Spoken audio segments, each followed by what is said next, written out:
In the summer of 1990, a telephone call completely changed the path of American organized crime forever. The tip arrived from inside the organization, from somebody who was close, somebody who understood the schedules, the habits, the weak points. The FBI listened very carefully to every single word. Within several months, the most suspicious, and probably the most dangerous crime boss in American history would end up locked behind bars. But here is what makes this tale truly remarkable more than 30 years later. He is still controlling everything from a prison cell in North Carolina.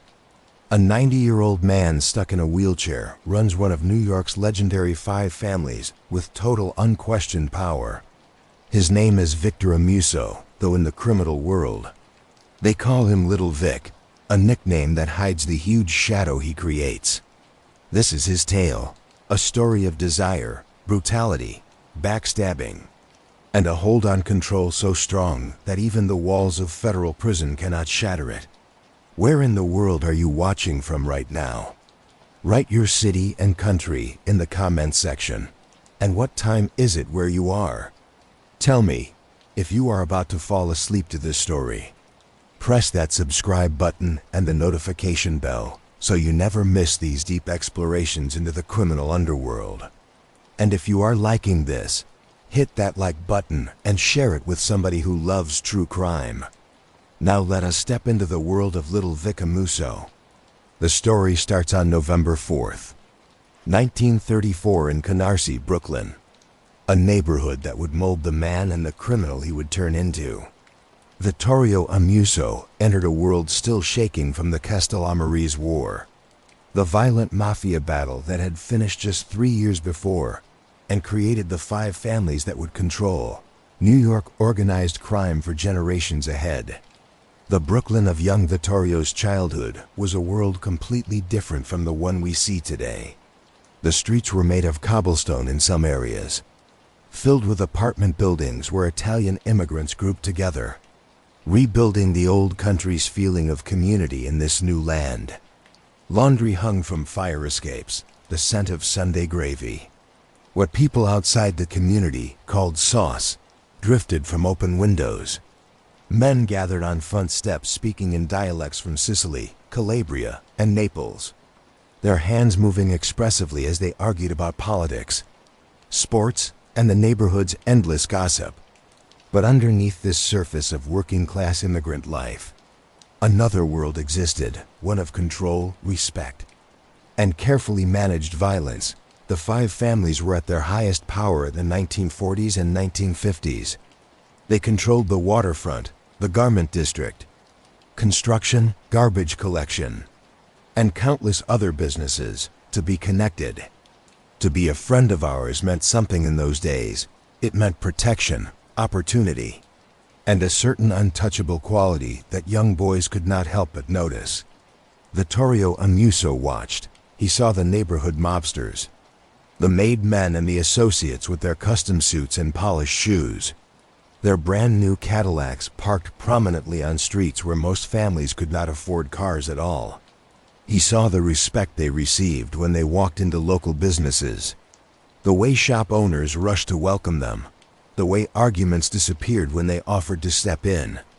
He saw the money always folded thick in money clips, handed out with casual generosity for tips and favors.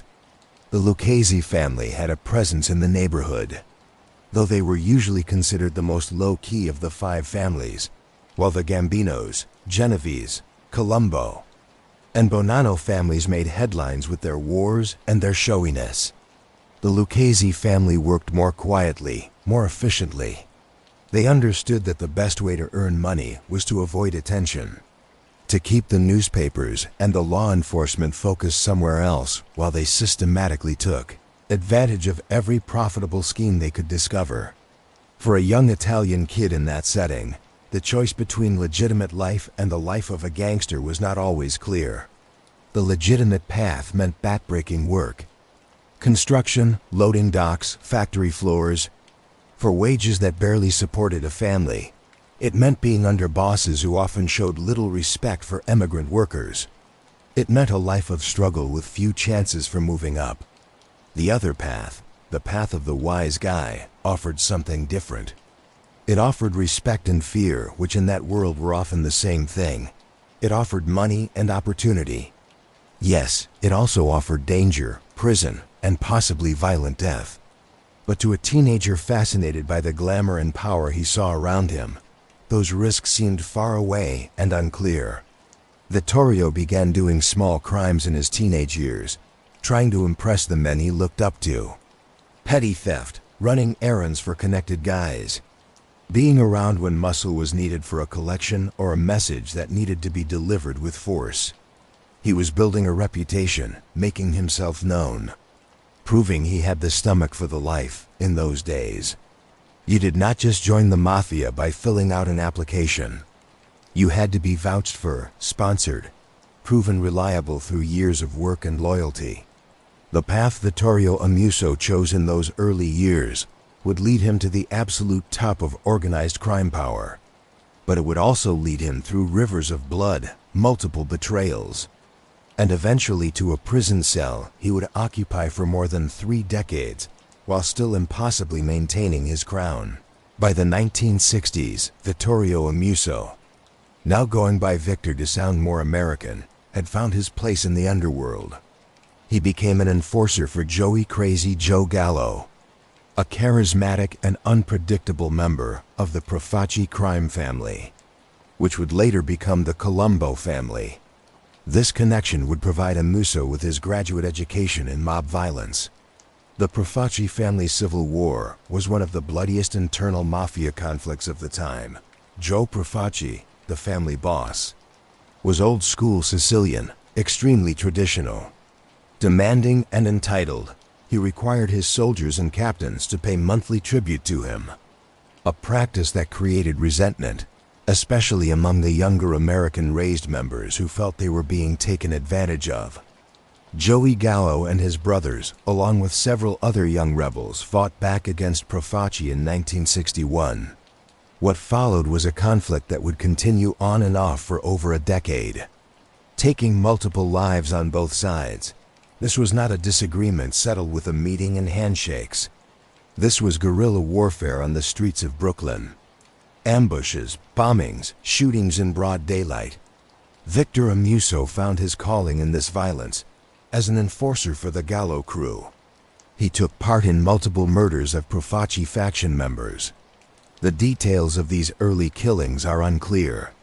The code of silence held more firmly in those days, and fewer informants were willing to provide specifics. But court documents and later testimonies from cooperating witnesses would make clear that Amuso's reputation as a killer was being built during this time. He went to prison in the 1960s for his activities, serving time that only made him tougher. Prison in that era was a different experience than it is today. For connected guys, it often meant some level of comfort and protection. The mob controlled many aspects of prison life through corrupted guards and intimidated inmates. But it was still prison, still years of freedom lost, still time away from family and the streets where money was being made. The Gallo Wars came to a dramatic end on April 7, 1972. Joey Gallo's 43rd birthday, Gallo, who had been released from prison in 1971 and had been trying to make peace and rebuild his crew, was celebrating at Umberto's Clam House in Little Italy. In the early morning hours, gunmen entered the restaurant and opened fire. Joey Gallo was hit multiple times as he tried to run, eventually collapsing on the street outside. He died at the scene. The murder of Crazy Joe Gallo sent shock waves through the underworld. For members of his crew, including Victor Amuso, it meant a period of uncertainty and danger. The Colombo family, now firmly under the control of Joe Colombo, and then after his shooting in 1971, his successors wanted revenge for the years of war. Many Gallo crew members ran to other families for protection. Victor Amuso made a crucial decision that would define his future. He switched to the Lucchese Crime Family. This move showed his survival instinct and flexibility. qualities that would serve him well in the decades to come. He understood that loyalty was important in mafia, but survival was most important. A dead loyalist was just dead in 1972. Victor Amuso found a new home with the Lucchese family, and more importantly, he found a mentor who would shape his criminal career. Christopher "Christy Tick" Fornari. Fornari was a master criminal. Sophisticated, intelligent, and ruthlessly effective. He ran what was known as the 19th Hole Crew, and he was always looking for capable earners and reliable enforcers. It was through Fornari that Amuso met Anthony Casso, another ambitious young criminal who had recently joined the Lucchese family. The meeting of Amuso and Casso was like the collision of two volatile elements that create an even more dangerous compound. They complemented each other perfectly. Amuso was the more natural leader, charismatic in his way, comfortable giving orders. Casso was the enforcer's enforcer, brilliant at execution both literally and figuratively. Both men became students of Christy Fornari, who saw in them the qualities necessary to rise in the organization. But their criminal education would be interrupted almost immediately by their own impatience and greed. On December 21, 1972, just months after joining the Lucchese family, Amuso was arrested outside a house on Morgan Avenue in what became known as the Bronx Connection case. This case exposed a prison parole kickback scheme. It was bold even by mob standards. The operation involved selling paroles to imprisoned criminals for up to $20,000, an enormous sum in 1972. The scheme required corruption at multiple levels. Corrections officers who could access parole paperwork, administrators who could be bribed to overlook problems, and a network to identify potential clients and collect payments. When authorities arrested Amuso, they found him in possession of a switchblade and various parole documents. A corrections officer named Richard Curro served as the connection between the mob and the prison system. The case showed both Amuso's ambition and his occasional lack of caution, qualities that would define his entire criminal career. But the most significant criminal enterprise that Amuso and Casso engaged in during the 1970s and early 1980s was the Bypass Gang. This crew was composed of experts, locksmiths who could defeat any lock, safe crackers who could open vaults without explosives, and security specialists who understood alarm systems completely. They targeted banks and jewelry stores across New York City and Long Island, focusing specifically on safety deposit boxes. The beauty of safety deposit box theft was its anonymity. Many victims kept cash, jewelry, and other valuables in these boxes precisely to avoid reporting them to tax authorities when the boxes were robbed. These victims often could not report the full extent of their losses without exposing themselves. The Bypass Gang took advantage of this perfectly, stealing an estimated $100 million over the years, a staggering sum that made both Amuso and Casso wealthy men. The partnership between Amuso and Casso deepened during this period. They were making serious money, building their reputations and learning the sophisticated aspects of organized crime from Christy Tick Fornari. They were being prepared for leadership, though neither could have known just how high they would eventually rise.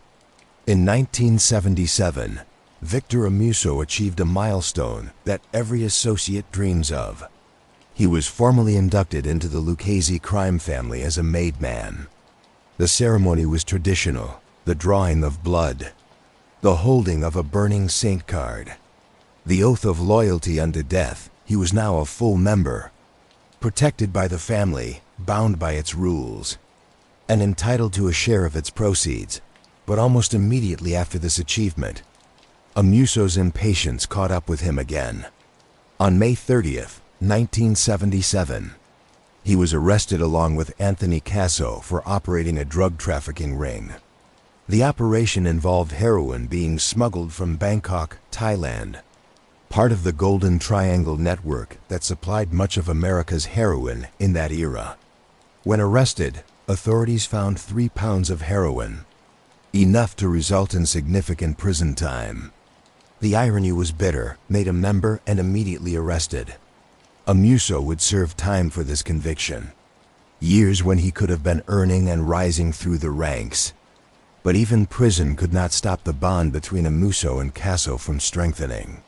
They were now bound not just by mutual profit, but by mutual legal jeopardy, shared prison time, and the deep trust that comes from facing hardship together.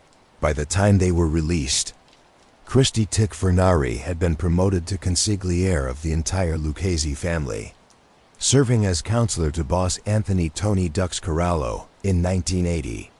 Fernari needed to step down from his position as crew captain, and Victor Amuso succeeded him as capo. This was a significant promotion, putting Amuso in charge of his own crew of soldiers and associates. Interestingly, Anthony Casso was offered the chance to become a capo as well, but chose instead to remain as Fernari's aide-de-camp. Some saw this as strategic positioning, staying close to power without the responsibilities and exposure that came with official rank. Others saw Casso recognizing that Amuso was better suited to leadership, while he himself was better suited to execution. Either way, both men were now positioned near the top of the Lucchese family hierarchy, and events were about to unfold that would thrust them even higher. The early 1980s were a time of both prosperity and danger for the American Mafia. The 5 families controlled vast criminal empires, generating hundreds of millions of dollars annually. But the federal government, armed with new RICO statutes, racketeer-influenced and corrupt organizations, and increasingly sophisticated surveillance technology, was building cases that would threaten the very foundations of organized crime. The Mafia Commission trial was the culmination of years of investigation by the FBI and federal prosecutors. The commission was the governing body of the Mafia, composed of the bosses of New York's 5 families, plus other powerful crime family leaders. Its existence had been rumored for decades, but never proven in court. Now, prosecutors were preparing to indict the bosses themselves, charging them with being part of a criminal enterprise.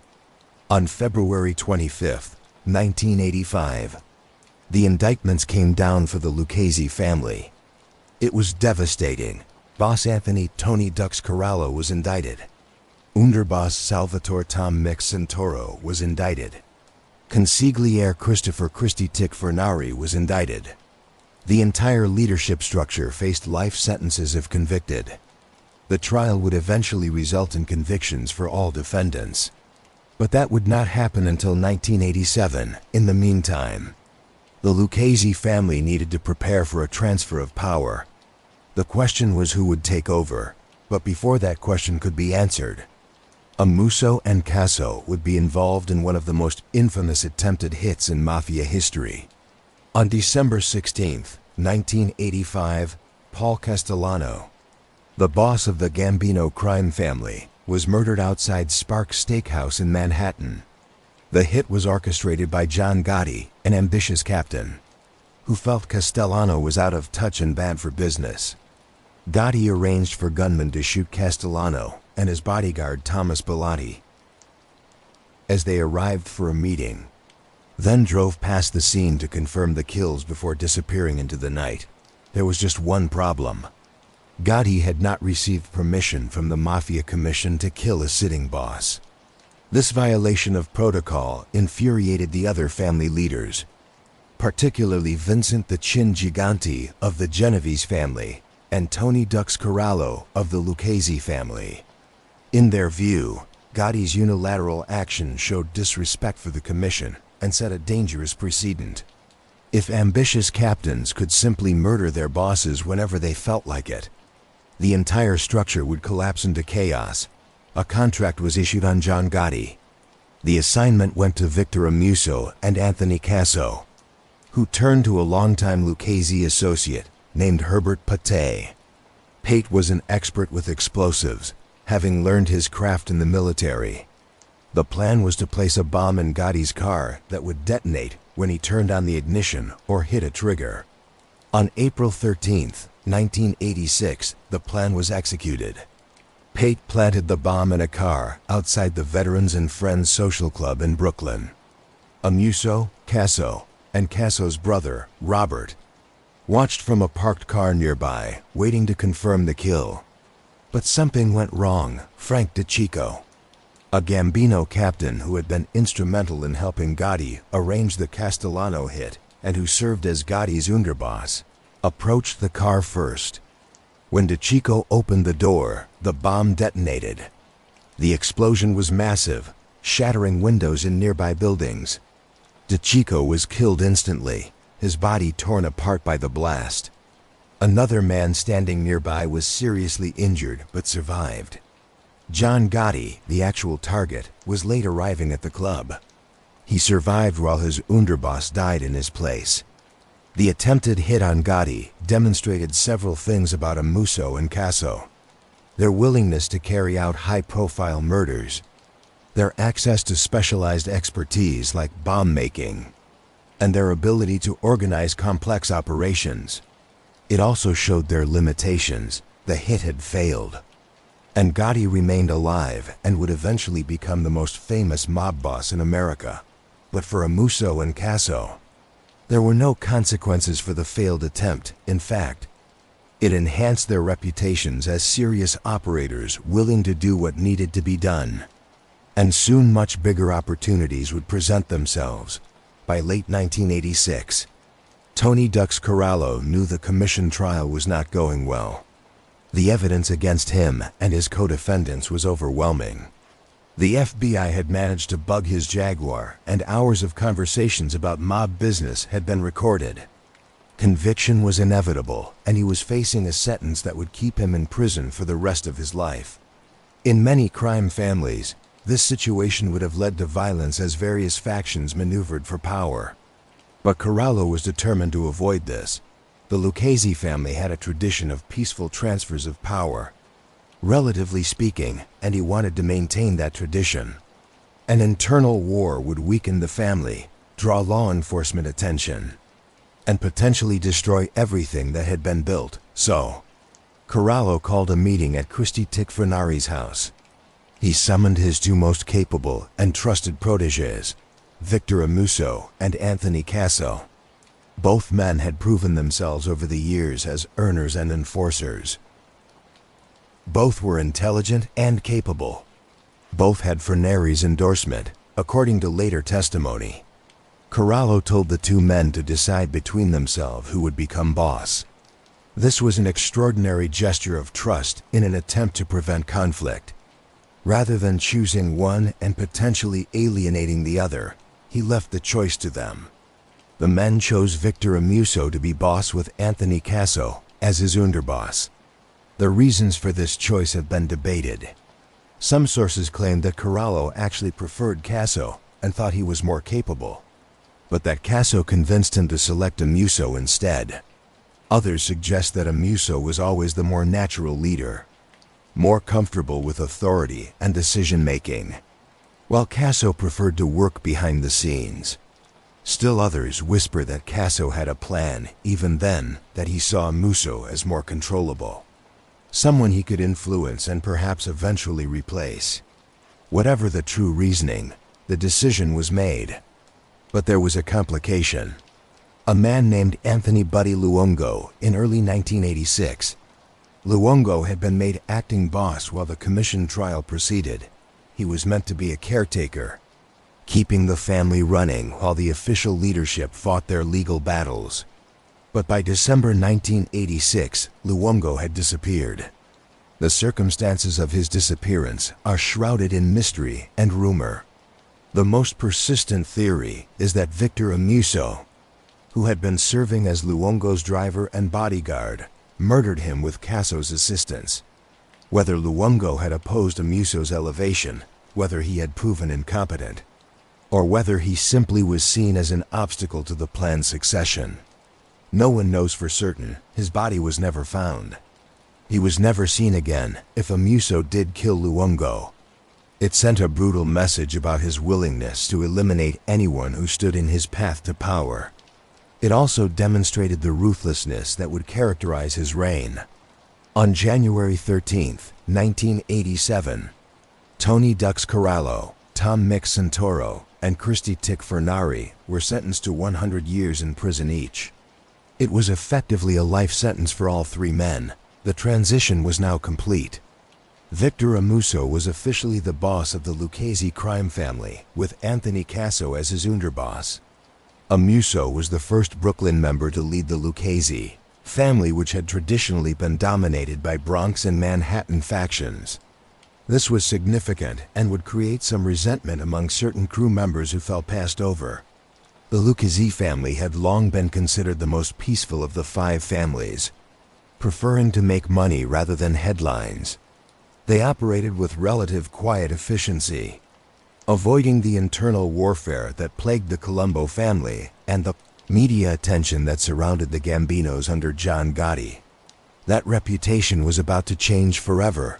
Nobody in the underworld, the FBI, or the general public understood what was coming. They were about to witness one of the bloodiest reigns in modern mafia history.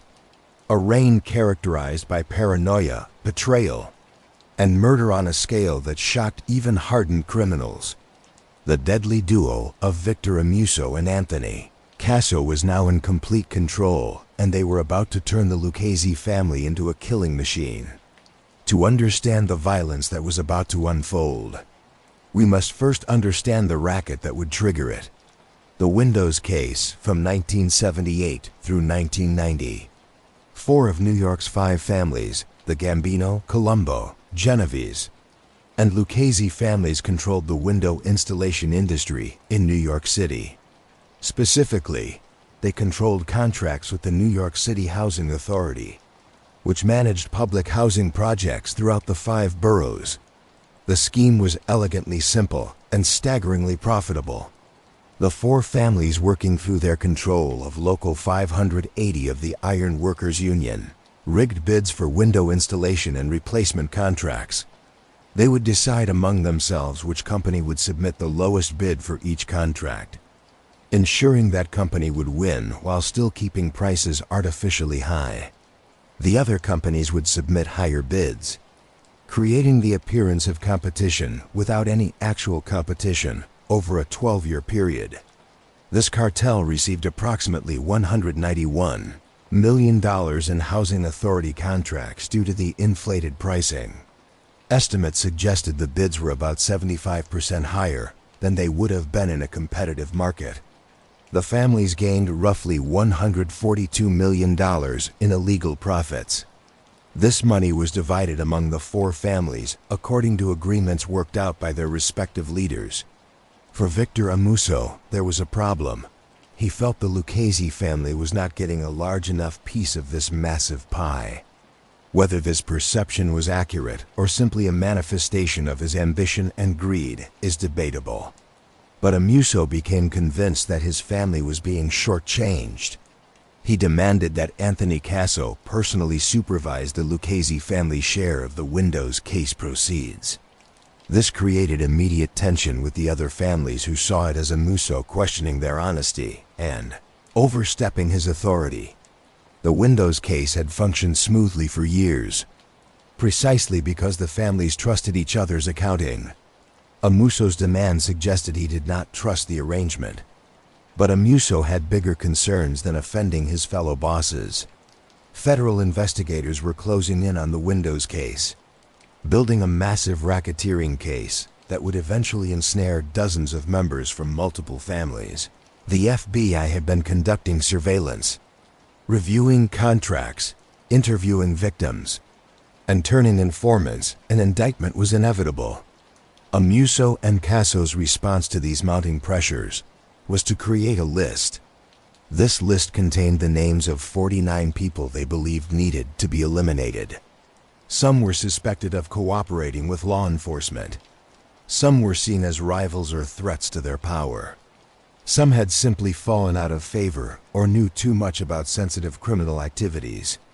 The truly shocking aspect of this list was that approximately half of the names on it were Lucchese family-made members, their own soldiers, This violated perhaps the most fundamental principle of mafia organization. The family protects its members. Yes, members could be killed for violations of the rules.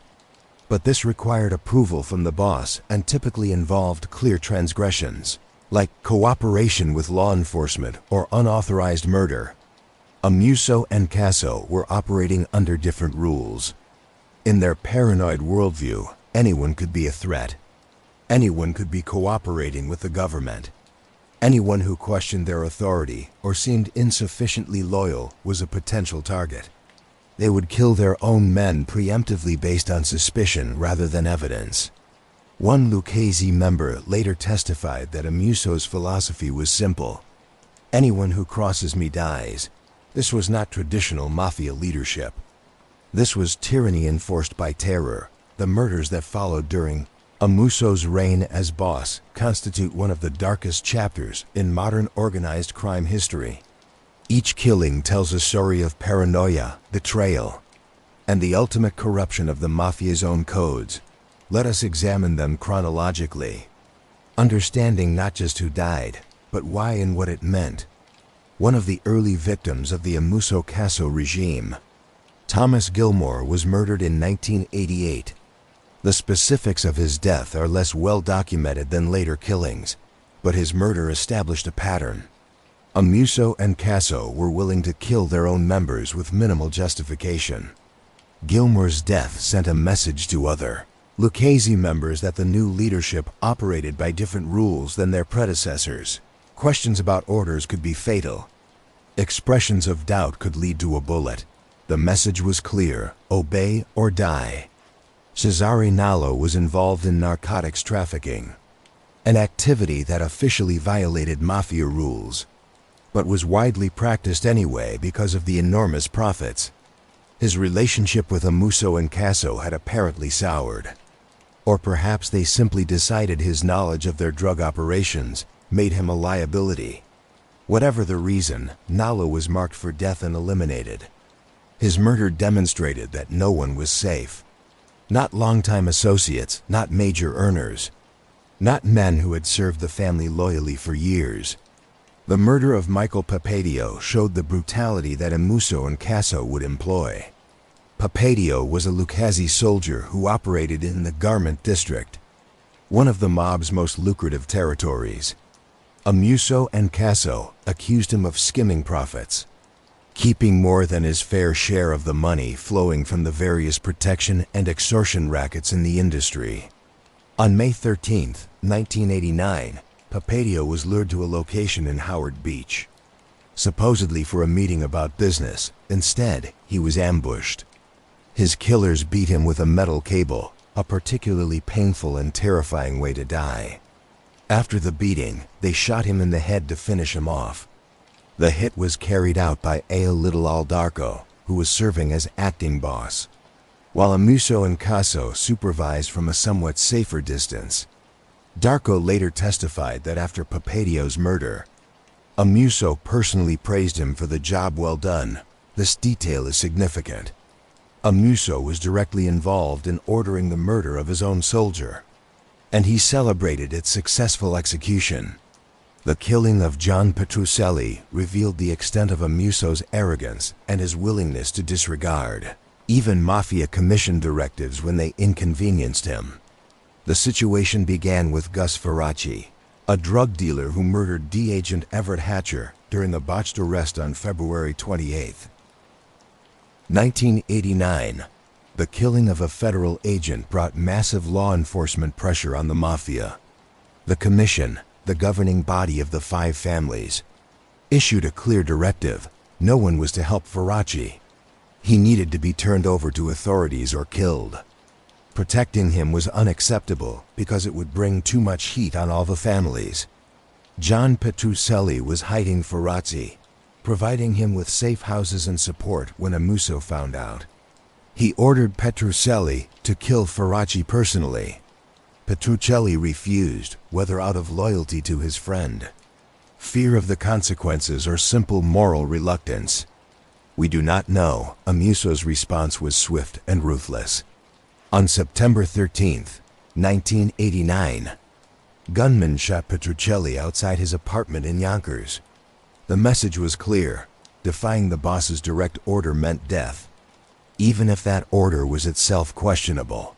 Nosferatu was eventually tracked down and killed by mob assassins in November 1989, ending the law enforcement crisis, but Petruccelli was already dead for the crime of refusing to be his executioner. Just 4 days after Petruccelli's murder, Amuso and Casso struck again. John Morrissey was a shop steward in the Iron Workers Union, directly involved in the Windows case racket. As federal investigators closed in, Amuso and Casso feared that Morrissey might cooperate with authorities to save himself. On September 17, 1989, Morrissey was shot to death. His body was buried near a stone wall where it would eventually be discovered by authorities. Casso later told Amuso, "We got rid of Sonny," discussing the murder as casually as one might discuss taking out the trash. Morrissey's murder was preemptive. He had not actually cooperated with authorities, had not even been approached by them, as far as anyone knew. He was killed because Amuso and Casso suspected he might cooperate in the future. This represented a new level of paranoia, killing people not for what they had done, but for what they might do. Michael Salerno's murder illustrated how personal grievances and paranoia combined in Amuso's mind to create death sentences. Salerno had apparently expressed bitterness about Amuso's rise to power, perhaps feeling that he himself deserved higher rank, or simply resenting taking orders from someone he did not respect. Amuso feared that this resentment would lead Salerno to become an informant. Whether there was any evidence to support this fear is unclear. But in June 1990, hitmen tracked down Salerno. They shot him through the heart, then to make absolutely certain he was dead, stabbed him in the throat. The murder was both practical and personal, eliminating a potential threat, while also punishing someone who had dared to question Amuso's authority. Of all the murders committed during Amuso's reign, the killing of Bruno Facciola stands out as the most infamous, the most symbolic, and the most revealing of Amuso's character. Bruno Facciola was a longtime Lucchese soldier, a man who had served the family loyally for years. He was a career criminal who understood the life and accepted its risks. But somehow Amuso became convinced that Facciola was cooperating with law enforcement. Whether this belief was based on actual evidence, bad intelligence, or simply paranoid suspicion remains unclear. On August 24, 1990, Facciola was lured to an auto body shop, told there was business to discuss. When he arrived and realized what was happening, he tried to escape. The hit team dragged him back inside. They shot him multiple times and stabbed him to death. But Amuso was not satisfied with just killing Facciola. He wanted to send a message, a warning to anyone else who might be thinking of cooperating with authorities. So, he ordered his men to do something that would become one of the most notorious details in modern mafia history. They stuffed a dead canary into Facciola's mouth. The symbolism was obvious and intentionally public.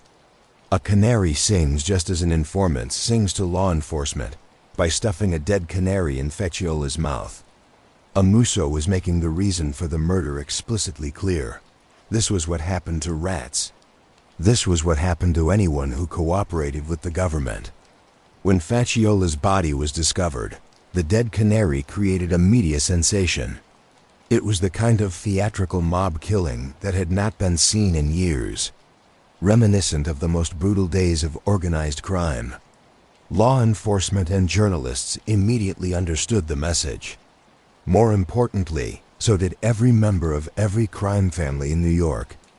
Victor Amuso was willing to kill his own men, and he wanted everyone to know why. Bruno Facciola had friends, men who were outraged by his murder and wanted revenge. Larry Taylor was one of them. Taylor began planning to avenge Facciola's death, discussing it with other disgruntled Lucchese members. But in the paranoid atmosphere that Amuso and Casso had created, loose talk was fatal. Word got back to the leadership that Taylor was planning something. In February 1991, before he could act, Taylor was murdered. Al Visconti was also Facciola's friend and also involved in the revenge plot.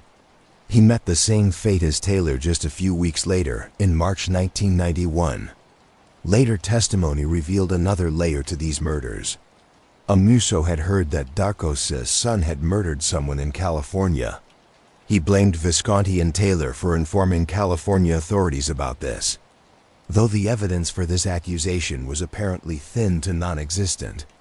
In Amuso's mind, any perceived transgression, any suggestion of cooperation with law enforcement, any threat to his control justified murder. The body count was now at 9 confirmed murders directly attributable to Amuso's orders, and these were just the ones we know about. Many more people disappeared during this period, their fates unknown but easily guessed. What made these murders particularly significant was that they were not the traditional mafia killings. Eliminating rivals from other families, punishing civilian business owners who refused to pay protection, or removing law enforcement informants after they had already done damage. These were preemptive, paranoid murders of the family's own members, often based on suspicion rather than evidence. Amuso had created an atmosphere of absolute terror within his own organization. Lucchese family members no longer trusted each other, never knowing who might inform Amuso of an offhand comment or perceived slight.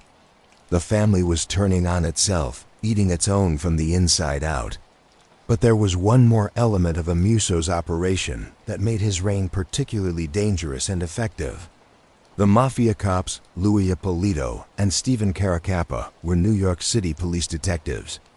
They had taken oaths to serve and protect, to uphold the law, to bring criminals to justice. Instead, they were on Anthony Casso's payroll and had been since the mid-1980s. Casso referred to these corrupt detectives as his crystal ball. They gave him advanced warning of law enforcement investigations, provided confidential information about informants, and even helped carry out murders. The intelligence they provided allowed Amuso and Casso to stay ahead of investigators, to know when indictments were coming, and to identify who was cooperating with authorities. The existence of these moles within law enforcement made Amuso and Casso even more dangerous. They were not just paranoid mob bosses killing at random. They had actual inside information about investigations and threats. This access to law enforcement intelligence fed their paranoia while simultaneously giving them real reasons for concern. The mafia cops would not be exposed and arrested until 2005, years after Amuso's imprisonment. But during his reign, they gave him and Casso a significant advantage that other families lacked. It also made their paranoia more justified.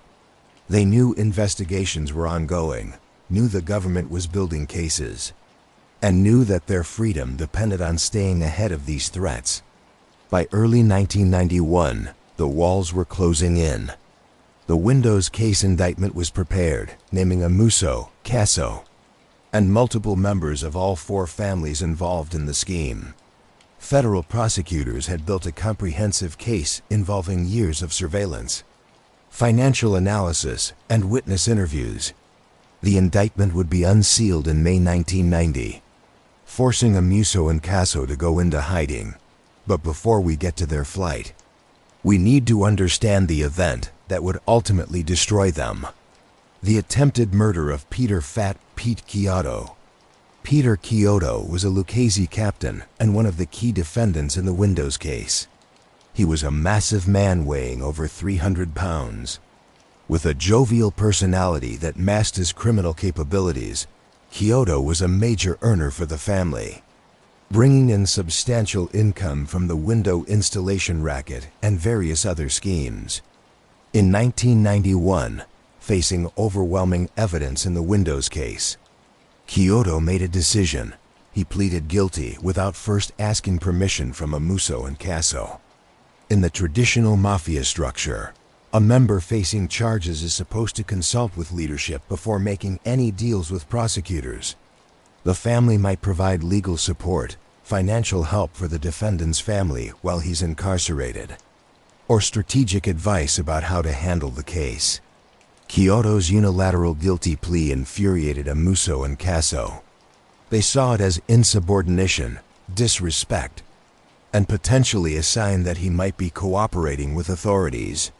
The fact that Casso had pleaded guilty to charges that would send him to prison for years, without apparently making any cooperation deal, the lack of consultation was the offense.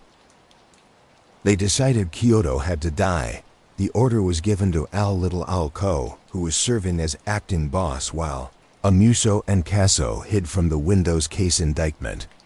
Darko was shocked by the order. Casso was a captain, a major earner, and as far as knew, he was not cooperating with authorities. Killing him made no strategic sense, but Darko knew better than to question Amuso and Casso's orders. He had seen what happened to people who defied them. He organized the hit on May 8, 1991. Peter Casso drove to a gas station on Staten Island. As he got out of his car, two shooters opened fire. They were not amateurs. They were experienced mob hitmen who emptied their weapons into Casso's massive body. 12 bullets struck Casso. His arms, legs, and torso were hit multiple times. He collapsed on the pavement, bleeding profusely, seemingly dead. But Peter Casso did not die. When paramedics arrived and rushed him to the hospital, doctors were astounded. The 12 bullets had torn through his body, but his massive size and obesity had actually saved his life. The layers of fat had absorbed much of the bullet's impact, preventing them from reaching vital organs. It was a medical miracle. His weight, which had likely caused him numerous health problems, had kept him alive. Casso survived surgery and began recovering. And as he lay in that hospital bed, receiving visits from FBI agents who wanted to know who had tried to kill him, he had to make a decision: stay loyal to Amuso and Casso, the men who had ordered his murder, or save himself and his family by cooperating with the government. Amuso made that decision easy for him as Casso recovered in the hospital. Amuso sent a message through Casso's lawyer. The message was clear: they were coming for his wife next. This was an unforgivable violation of Mafia Code, the mob's rules. For all their flexibility and frequent violations, generally held sacred the principle that women and children were off limits. Wives, daughters, and mothers were not targeted. Even in the bloodiest mob wars, it was one of the few lines that most wise guys would not cross. Amuso crossed it. Not only did he send the threat, but his hit team actually attempted to follow through. They went after Casso's sister, another civilian, another woman who had nothing to do with mob business. The attempt failed, but the intention was clear. Amuso would kill anyone connected to Casso if he had to. For Peter Casso, this erased any lingering loyalty he might have felt. The mob's code had been broken by the mob itself. If they would kill his wife, his sister, his family, then what was he protecting by staying silent? In 1991, Peter "Fat Pete" Casso became a government cooperating witness, and he knew everything. Casso provided federal prosecutors with comprehensive details about the entire Windows case operation, including names, dates, amounts, and methods. Multiple murders committed by Amuso and Casso, conspiracy charges involving numerous family members, loan sharking operations and their enforcement, extortion schemes across all 5 boroughs, money laundering methods, drug trafficking operations, the internal structure of the Lucchese family, specific conversations with Amuso and Casso about criminal activities. His testimony would become crucial to multiple prosecutions, but more immediately, his cooperation meant that the government now had an insider witness who could connect Amuso and Casso directly to murders, not just racketeering charges. The attempted murder of Casso, and particularly the decision to threaten his family, would go down as one of the greatest strategic blunders in modern mafia history. Amuso had created an enemy who could destroy him, motivated by the most powerful force possible: The need to protect one's family. In May 1990, Victor Amuso and Anthony Casso learned that the Windows case indictment was about to be unsealed. Their corrupt law enforcement sources, the Mafia cops and others, warned them that their arrests were imminent, facing charges that could result in substantial prison time. They made a decision that would define the next phase of their criminal careers. They went on the run. Going into hiding might seem like a simple matter. Find a safe house, stay inside, avoid being seen. But for men who were used to being surrounded by crews, eating in expensive restaurants, and openly conducting business, it was a profound change. They had to abandon their homes, their routines, their public lives. They had to trust associates to handle the family's day-to-day operations while they hid. But hiding did not mean giving up power. Amuso and Casso remained very much in control of the Lucchese family. They established a secret telephone system using payphones, pagers, and coded messages. They moved between safe houses, never staying in one place too long. They held secret meetings with trusted lieutenants who would come to wherever they were hiding, and they continued ordering murders. The paranoia that had characterized their reign as boss and underboss intensified during this fugitive period. Every unexpected sound could be FBI agents breaking down the door. Every new face could be an undercover agent. Every delay in communication from their crews could signal betrayal. There are reports from this period that Amuso and Casso even discussed using a Philadelphia bomb expert to kill John Gotti, still pursuing their failed 1986 contract. The level of violence they were willing to contemplate knew no bounds. To manage day-to-day operations while they hid, Amuso appointed Little Al Darko as acting boss. Darko was a longtime Lucchese member, reliable and respected within the family. He had carried out several of Amuso's murder orders, including the killing of Michael Papadio, demonstrating his willingness to do what was necessary. But Darko was increasingly uncomfortable with the level of violence Amuso and Casso were demanding. The attempted murder of Peter Chiodo had shocked him. Chiodo was a captain, a major earner, and had not actually done anything to deserve death except plead guilty to charges he was caught committing. The subsequent threat to Chiodo's wife had disturbed Darko even more. When Chiodo survived and became a cooperating witness, Amuso blamed Darko for the failure. Never mind that Darko had not been the shooter, had not chosen the location, had not planned the hit's details. Amuso needed someone to blame, and Darko was convenient. In 1991, Amuso demoted Darko, replacing him with a four-man ruling panel. This was a humiliation for Darko, a signal that he had fallen out of favor. And in the world Amuso had created, falling out of favor was often a death sentence. Darko began hearing things through his remaining contacts in the family. Whispers about a meeting being arranged, questions about his whereabouts, the subtle signs that someone was trying to track his movements. He put it together. Amuso was going to have him killed. The hit was supposed to happen at a Manhattan hotel during what Darko was told would be a routine business meeting. But Darko's survival instincts, honed over decades in the mob, warned him something was wrong. Maybe it was something in the voice of the person who called him. Maybe it was the location choice. Maybe it was just the accumulated paranoia of living in Amuso's regime. Whatever the reason, Darko figured out the plan. In July 1991, instead of going to his execution, he went to the FBI. Darko became the first boss, even an acting boss, of a New York crime family to become a government cooperating witness. This was unprecedented. Soldiers had flipped before. Captains had flipped before, but never someone who had sat at the absolute top of the organizational structure. Darko knew everything. The murders he had personally carried out on Amuso's orders, the structure of the family's crews, the identity of made members and associates, the locations of various criminal operations, the methods used to avoid surveillance, the corruption of law enforcement and union officials. His cooperation was devastating to Amuso and Casso. It was also devastating to the Lucchese family as a whole. Other members, seeing that even the acting boss had flipped, began questioning their own loyalty. If Darko could not trust Amuso, why should they?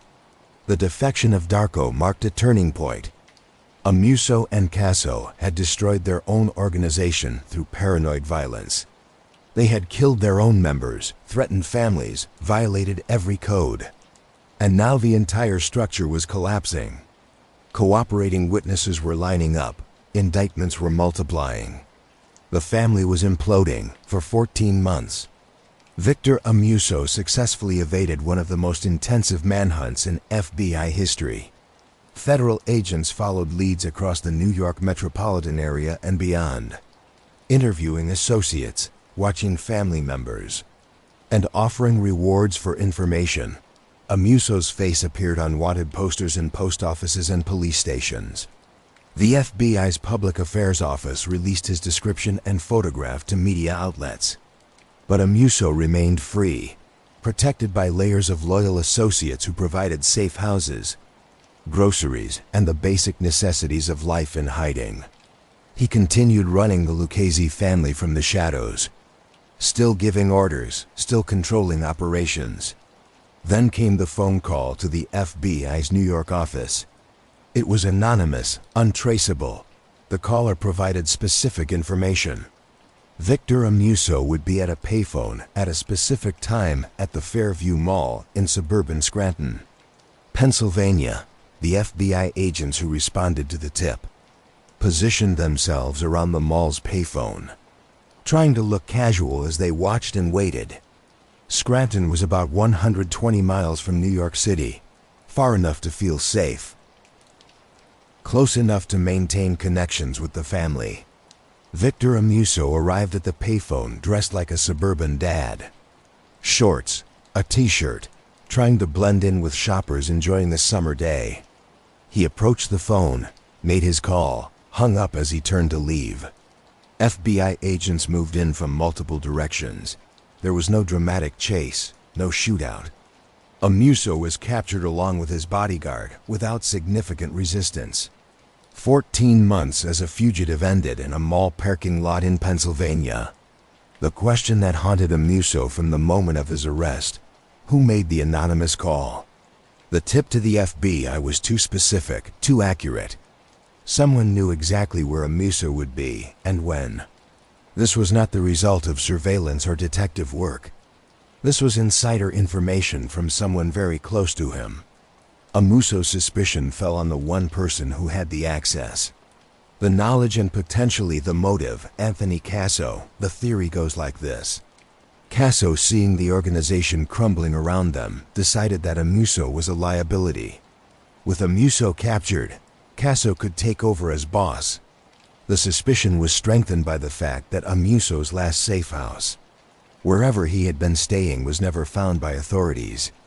The informant only knew about the payphone meeting, suggesting they knew Amuso's schedule, but not his actual hideout, consistent with Casso's position as Underboss, receiving reports, but not necessarily knowing every detail of security arrangements.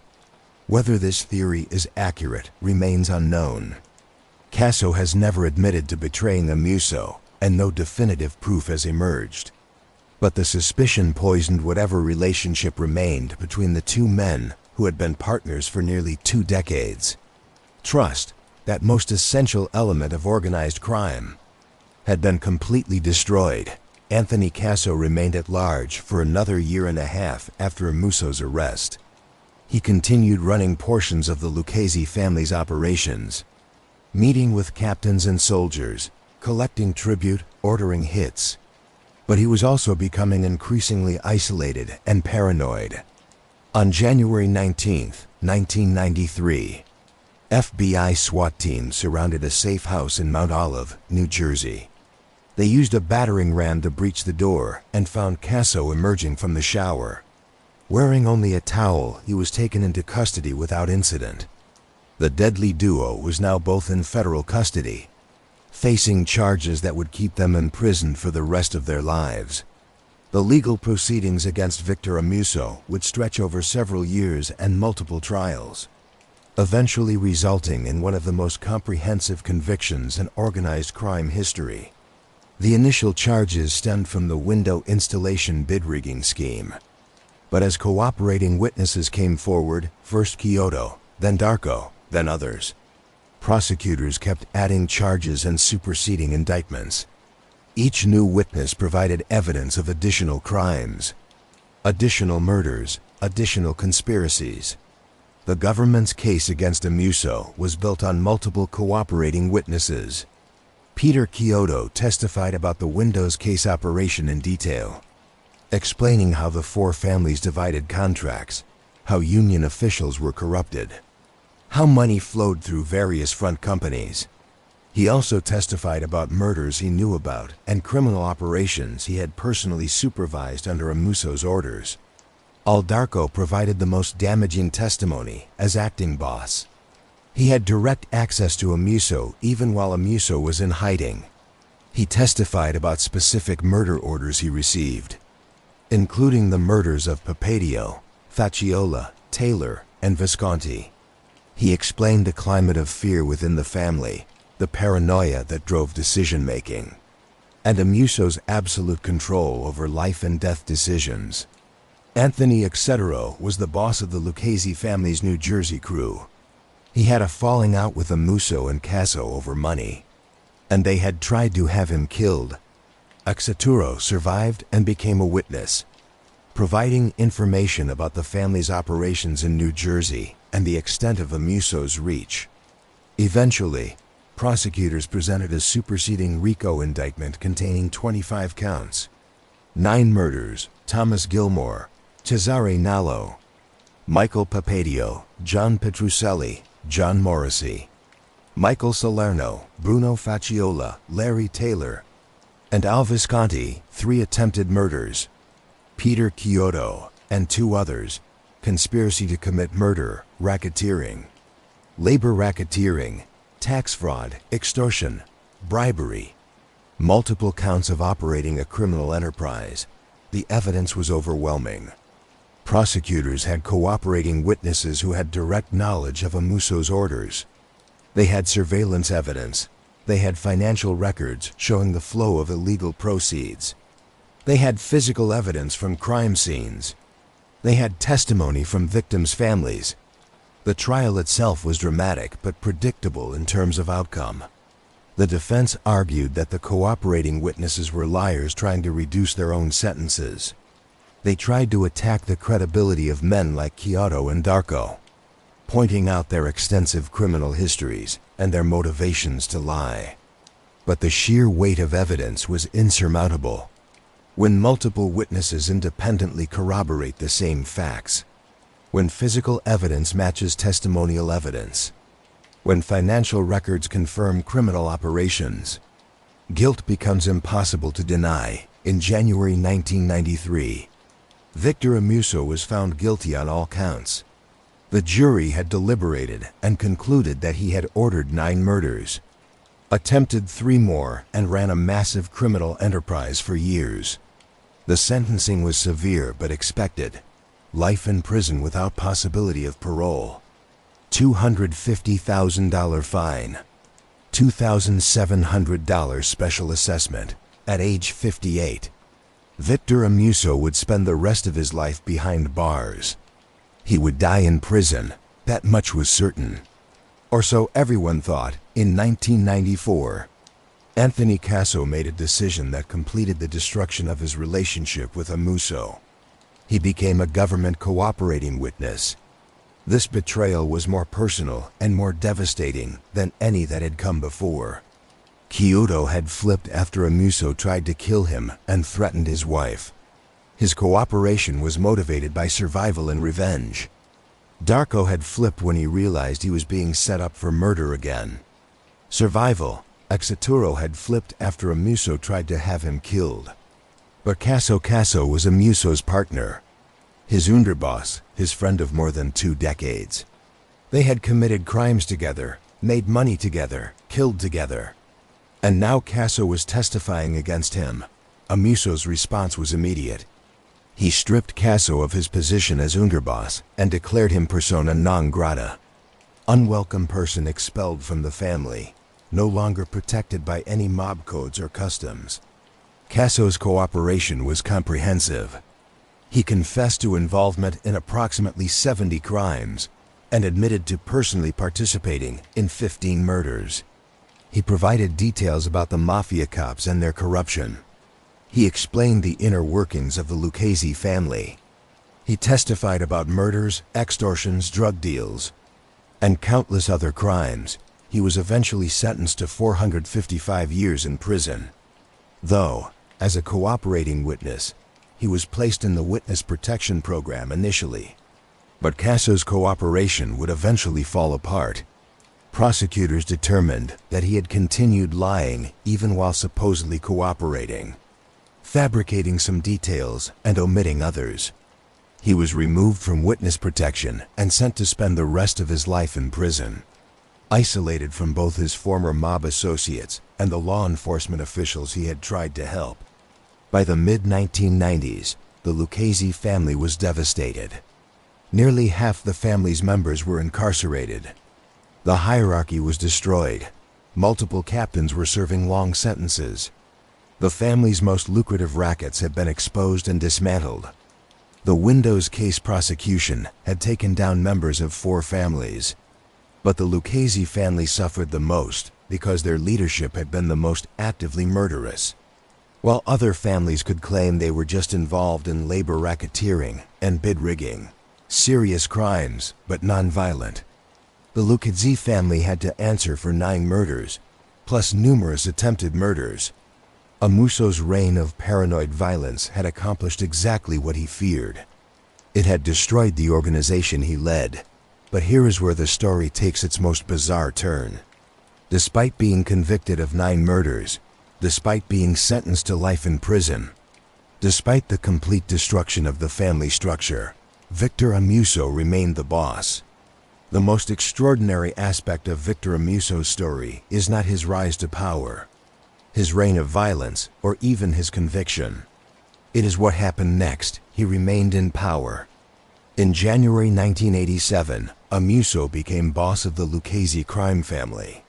As of 2025, 39 years later, he is still the official boss. 33 of those years have been spent in federal prison. He is now 90 years old, confined to a wheelchair, his health failing, and yet he still rules. This seems impossible. How can a man in prison, cut off from the streets, maintain control over a criminal organization? How can someone who will never be free again command the loyalty and obedience of men who are free? The answer lies in the peculiar psychology of the mafia, the power of tradition and respect, and the absolute ruthlessness that Amuso demonstrated during his brief time on the streets. From prison, Amuso maintains control through several methods.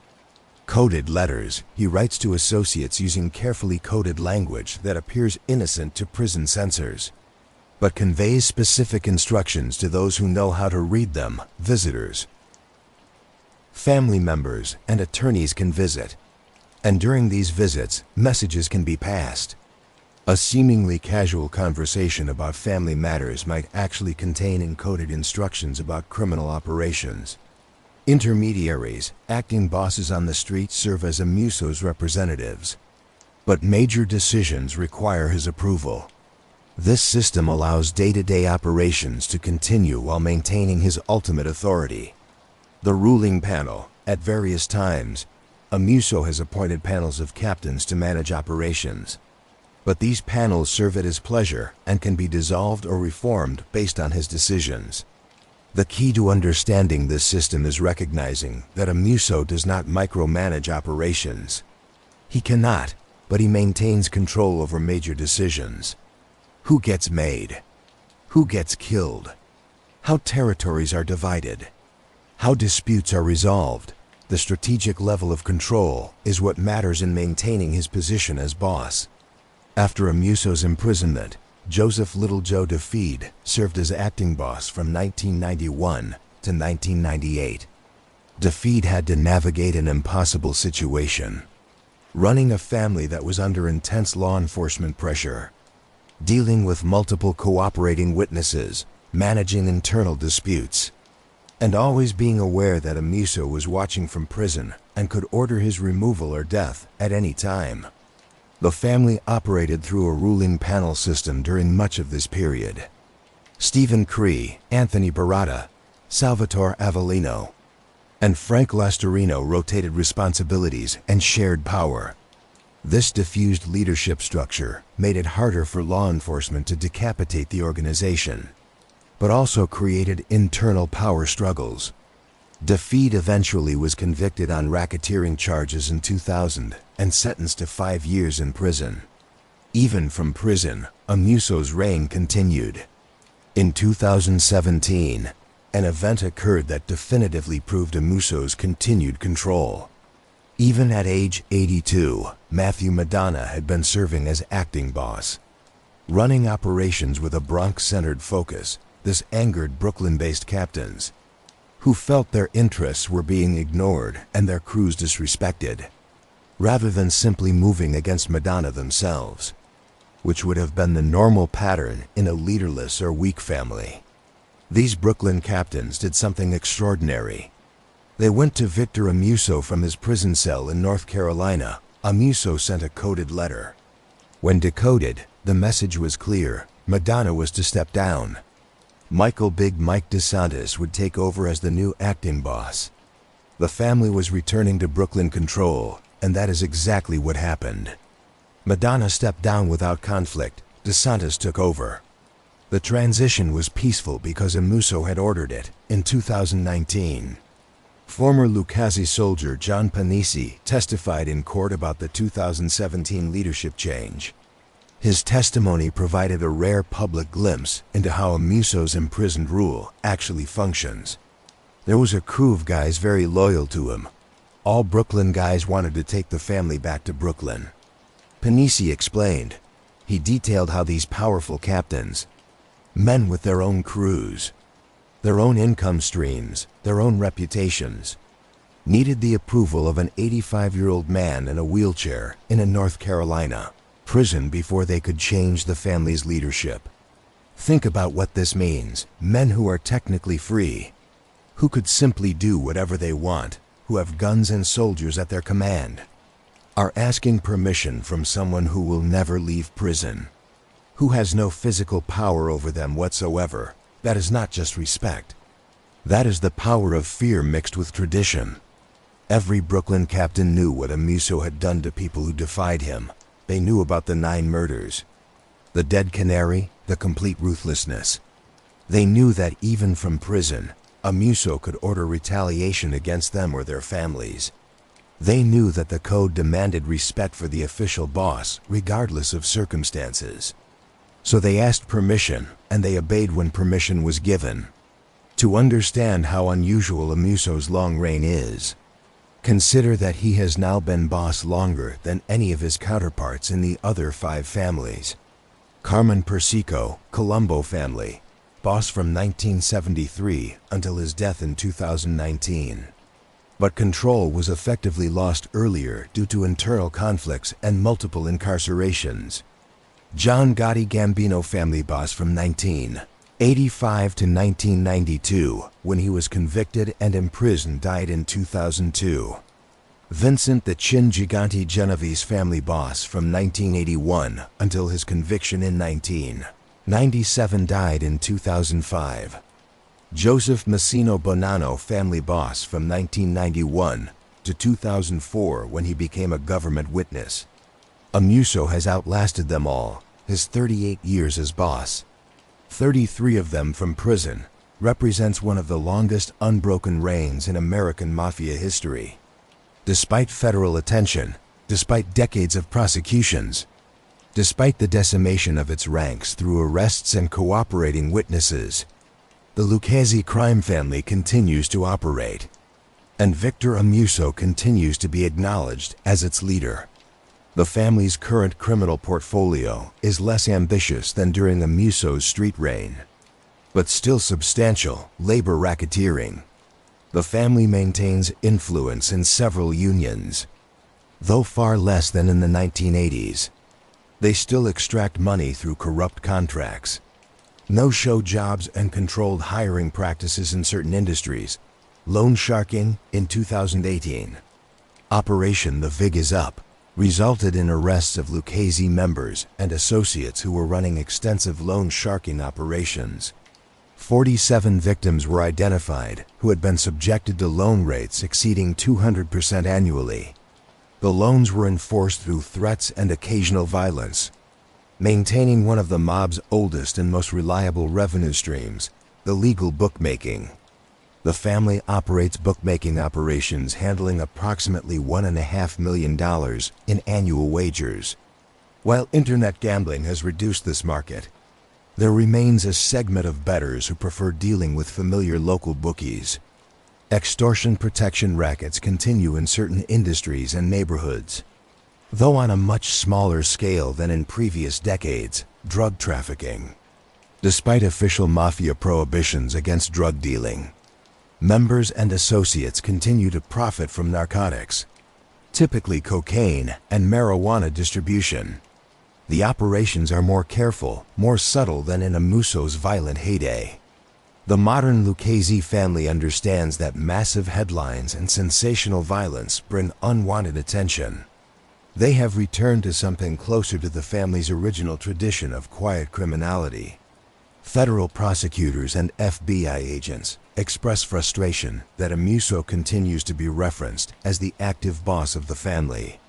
In court documents and public statements, they insist that despite his imprisonment, Amuso still exercises control over major family decisions.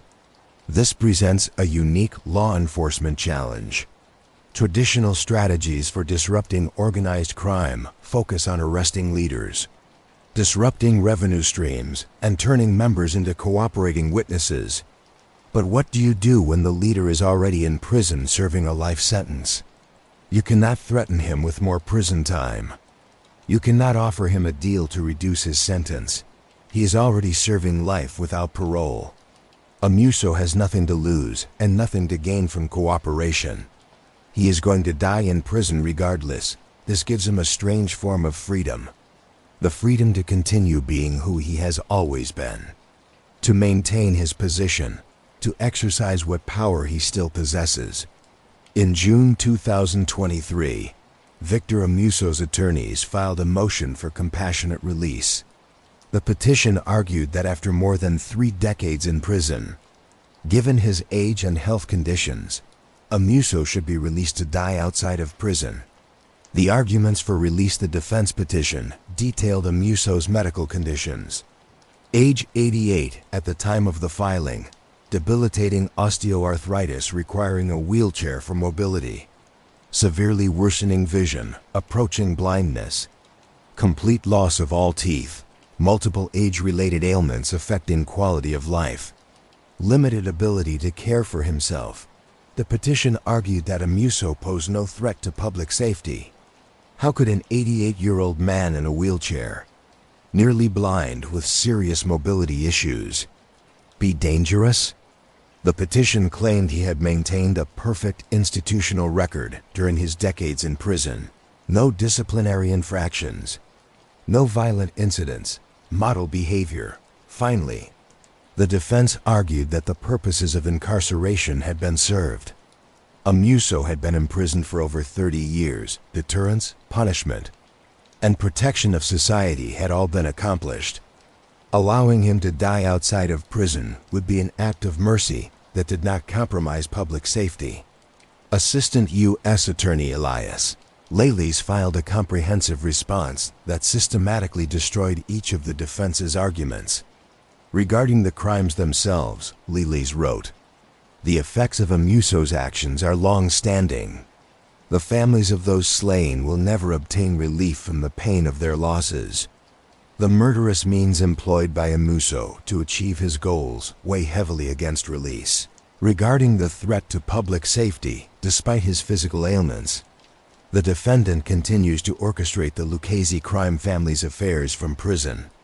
Laley cited the 2017 leadership change as proof that Amuso remained actively involved in directing family operations. Regarding the perfect institutional record, the defendant seriously misleads the court about his perfect record. While he may not have committed disciplinary infractions within the prison walls, he has continued his criminal leadership from his cell. The government's position was absolute. Victor Amuso remained dangerous not because he could personally commit violence, but because he commanded others to commit violence. His wheelchair and failing eyesight did not change the fact that he still ruled a criminal organization. Senior District Court Judge Frederick Block issued his ruling on August 11, 2023. It was comprehensive and unsparing. Murder was a tool in Amuso's arsenal, Block wrote. He used it regularly to advance his business interests and retain absolute power over his criminal enterprise. The judge acknowledged Amuso's age and health issues, but concluded they were irrelevant given the nature and extent of his crimes. His reign as boss of the Lucchese Crime Family was filled with bloodshed. Approximately a dozen individuals were ordered killed by the defendant, with 9 actually slain. Block addressed the compassionate release statute's requirements, noting that release should be considered when a defendant no longer poses a danger and when the purposes of sentencing have been served. On both counts he found against Amuso, given the depth and breadth of the defendant's role in the Lucchese crime family and the immense harm he inflicted on his victims and their families. This court cannot in good conscience reduce his sentence. The motion was denied. Victor Amuso would remain in prison. What made the compassionate release hearing particularly noteworthy was what was not explicitly stated, but was clearly understood by all parties. Amuso's continued power if he had genuinely retired, if he had given up control of the family, if he had cooperated with authorities or even just publicly distanced himself from organized crime. His petition might have been viewed more sympathetically. Many mob bosses who have genuinely stepped away from the life have eventually been released for compassionate reasons. But Amuso has not stepped away. He cannot. His entire identity, his entire sense of self-worth is wrapped up in being the boss. To retire would be to admit defeat. To cooperate would be to violate everything he believes about honor and loyalty. So he remains the boss, and remaining the boss means remaining in prison. The compassionate release hearing revealed a profound truth about Victor Amuso. He would rather die in prison as the boss than live free as a nobody. Power for him is not negotiable. It is the only thing that matters. The Federal Correctional Complex at Butner, North Carolina, is where Victor Amuso has spent much of his lengthy incarceration. It is a medium security facility, though given Amuso's age and health, he is essentially confined not just by the prison walls, but by his own failing body. Life in federal prison follows strict routines. Even for aging mob bosses, Amuso wakes early, attends meals in the cafeteria when his health permits, and spends much of his day in controlled environments where every movement is monitored and documented. His wheelchair has become both a practical necessity and a symbol. The man who once inspired fear with his mere presence now requires assistance for basic mobility. The boss who ordered 9 murders can barely navigate a hallway without help. The criminal who controlled millions of dollars in illegal enterprises depends on prison commissary accounts for basic items. Yet even this diminished physical state has not broken him. Federal prosecutors and FBI agents believe his mind remains sharp despite his body's deterioration. They contend that he continues to give orders, continues to make decisions, continues to rule his criminal empire from a cell. Every aspect of Amuso's communication is theoretically monitored. His mail is read by prison officials, his phone calls are recorded, his visitors are documented and sometimes surveilled. But the mob has always been skilled at communicating despite surveillance. Codes can be subtle, references to family events that actually convey business instructions. Casual comments about mutual acquaintances that signal approval or disapproval of actions. Even the timing and frequency of communications can convey meaning. Attorneys provide a particularly useful communication channel. Attorney-client privilege protects many conversations from monitoring, creating opportunities for messages to be passed. While attorneys are not supposed to facilitate criminal activity, the line between legal advice and criminal conspiracy can be blurry, especially when dealing with sophisticated criminals and creative lawyers. Visitors from family members, both blood relatives and crime family associates, provide another avenue. A daughter visiting her elderly father in prison seems sympathetic and harmless.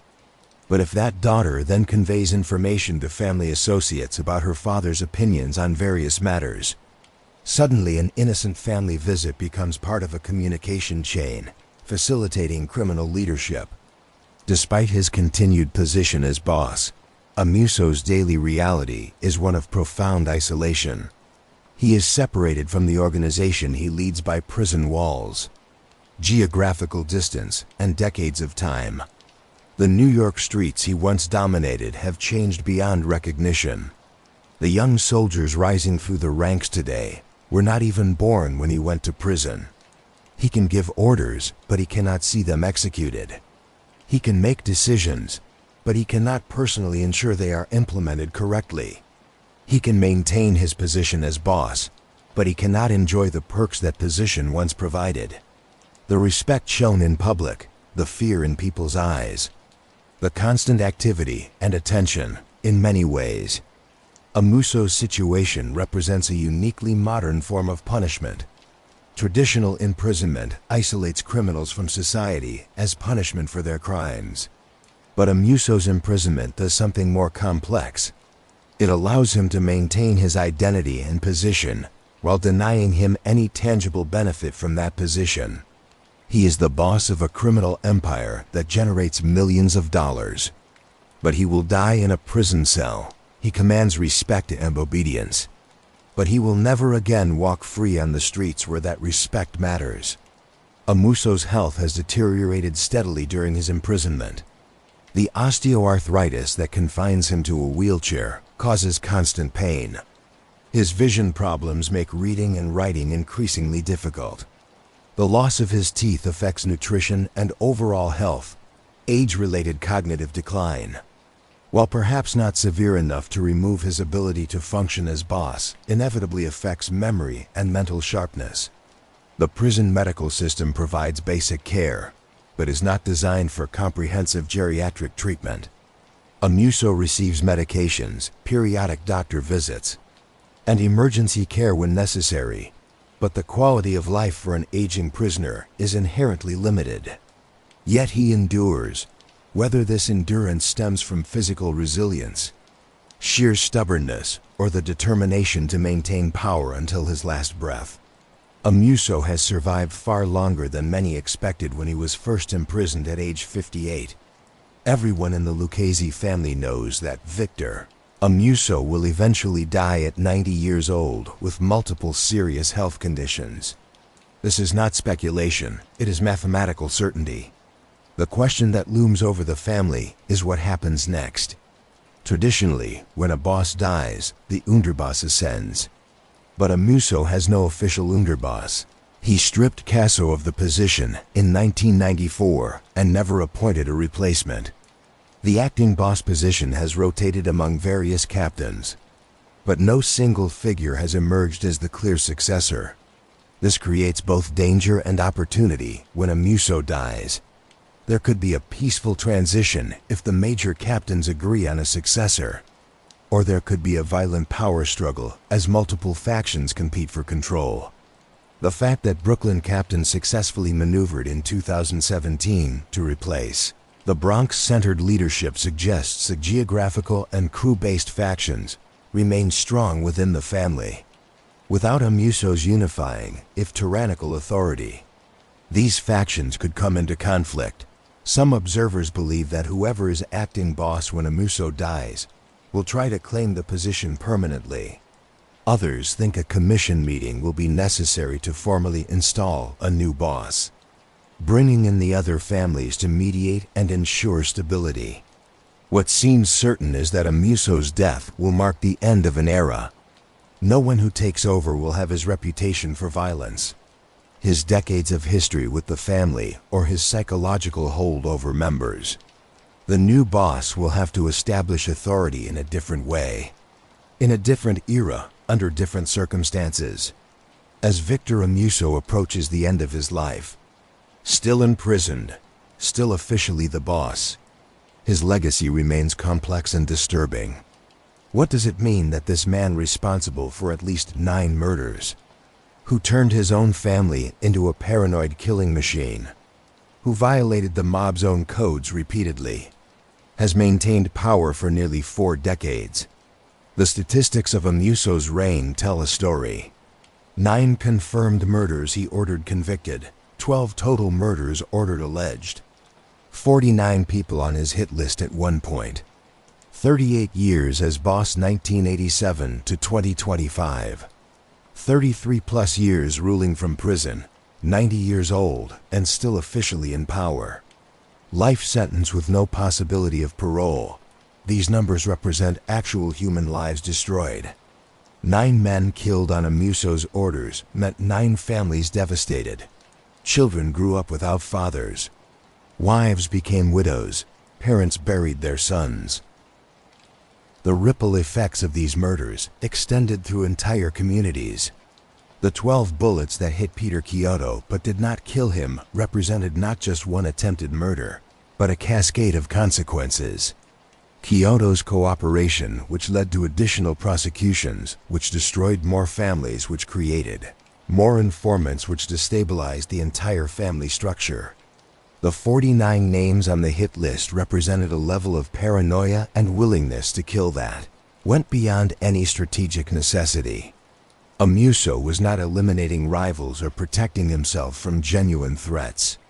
He was preemptively killing anyone who might possibly potentially become a problem. When Amuso took over in 1987, the Lucchese family had a reputation as the most peaceful and professional of the 5 families.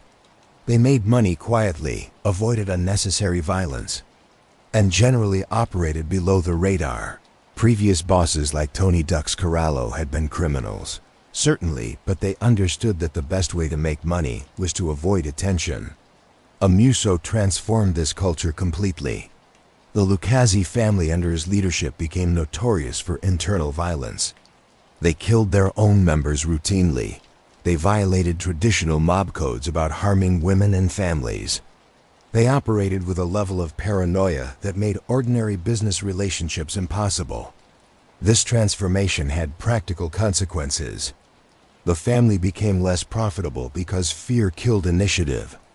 Members were afraid to act without explicit approval. But seeking approval drew attention and could itself be dangerous. Associates were reluctant to work with Lucchese members because of the family's reputation for violence. Other families became wary of doing business with them. Even today, decades after the bloodshed ended, the Lucchese family carries the reputation Amuso created. They are known as violent, unpredictable, and dangerous to work with. This reputation makes certain criminal opportunities less accessible. Of all the murders Amuso ordered, the killing of Bruno Facciola with a dead canary stuffed in his mouth stands out as the defining image of his reign. This was not just murder, it was theater. It was a message meant to be read and understood by everyone in the underworld. The dead canary said, "This is what happens to informants.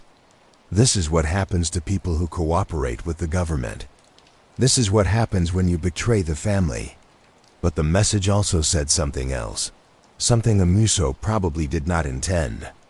This is what happens when a boss becomes so paranoid that he kills his own men based on suspicion. Facciola may or may not have been cooperating. Various sources disagree. But Amuso killed him anyway and advertised the reason the dead canary became a warning not just about cooperation, but about the dangers of serving under Victor Amuso. It told potential members and associates that joining the Lucchese family under his leadership meant accepting that you could be killed at any time. For any reason, based on the boss's paranoid suspicions. Victor Amuso achieved the pinnacle of organized crime success. He became boss of one of New York's 5 families. This is what he worked toward his entire criminal career. From his days as a teenager trying to impress neighborhood wise guys through his years with the Gallo crew, through his rise in the Lucchese family alongside Anthony Casso. And what did this achievement cost him? He has spent more than 30 years in prison. He has been confined to a wheelchair, his body failing, his health deteriorating. He has been denied virtually every pleasure and comfort that supposedly made being a mob boss worthwhile. The money, the freedom, the restaurants and nightclubs, the public respect and fear. His daughter Victoria has lived her entire adult life with a father in prison. His wife Barbara has spent decades making prison visits, watching her husband age behind bars, knowing he will die there. His friendships and partnerships all ended in betrayal. Anthony Casso, his partner of 2 decades, cooperated against him. Aldarco, whom he appointed acting boss, fled to the FBI. Peter Chiodo, a major earner, became a witness. Countless other members and associates testified against him. The family he led has been decimated. While it still exists and operates, it is a shadow of what it once was. The achievement of being its boss is hollow when the organization itself has been destroyed. And perhaps most significantly, Amuso has lost his own identity as anything other than a prisoner. For the last 33 years, his entire existence has been defined by incarceration. Every aspect of his daily life is controlled by the Bureau of Prisons. He has no privacy, no autonomy, no freedom of movement or choice. Yet he clings to his title as boss. This suggests that for Amuso, being the boss is more important than anything else. More important than freedom, more important than comfort, more important than family or friendship or any other human connection. One of the most striking aspects of Amuso's story is the cascade of betrayals that followed his reign of violence. Peter Chiodo flipped after Amuso tried to kill him and threatened his wife. This betrayal was directly caused by Amuso's decision to violate mob rules about harming women. Had he accepted Chiodo's guilty plea and perhaps imposed some financial penalty or temporary demotion, Chiodo would likely have remained loyal instead. Amuso created an enemy who destroyed him. Aldarco flipped after Amuso set him up to be killed. Again, this betrayal was self-inflicted. Darko had served loyally, had carried out murder orders, had run the family as acting boss during a difficult period. Amuso rewarded this loyalty by planning his execution. Darko's cooperation was pure survival instinct triggered by Amuso's paranoid violence. Anthony Casso's betrayal was the most personal, partners for 2 decades.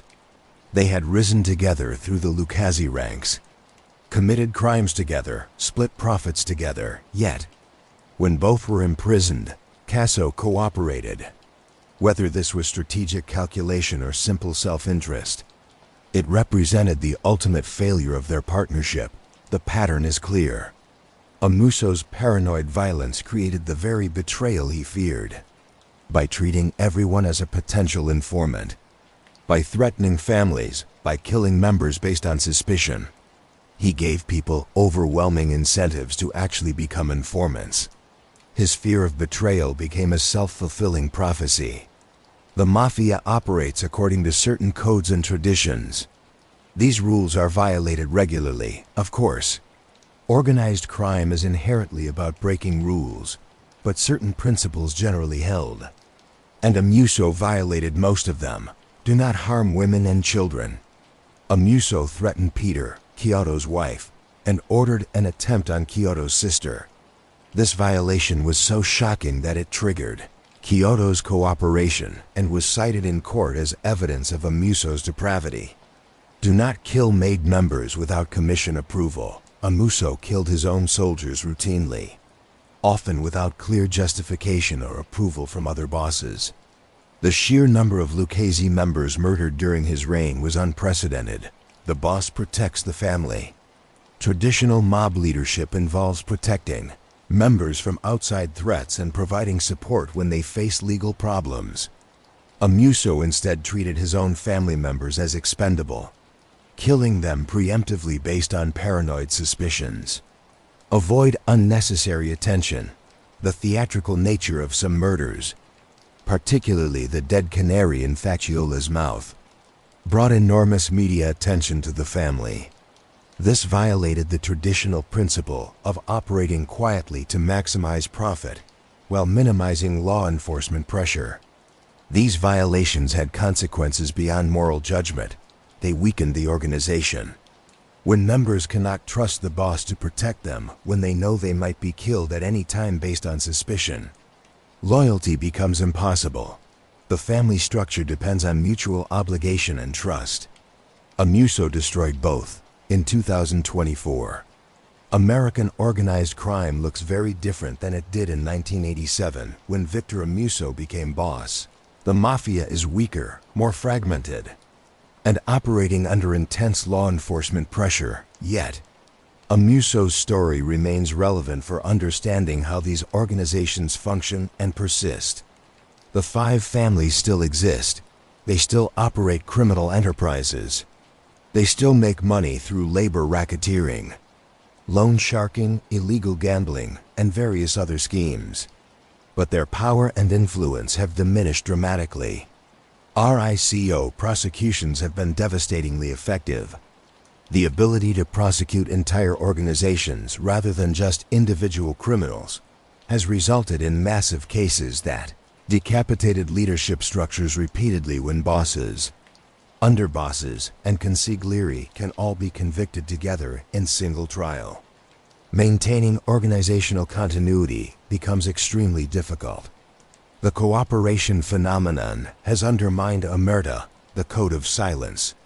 When even bosses like Al Darko cooperate with authorities, when underbosses like Anthony Casso testify against their partners, when soldiers routinely flip rather than face lengthy prison sentences, the traditional foundation of trust that held these organizations together crumbles. Changes in the legitimate economy have also reduced mob influence.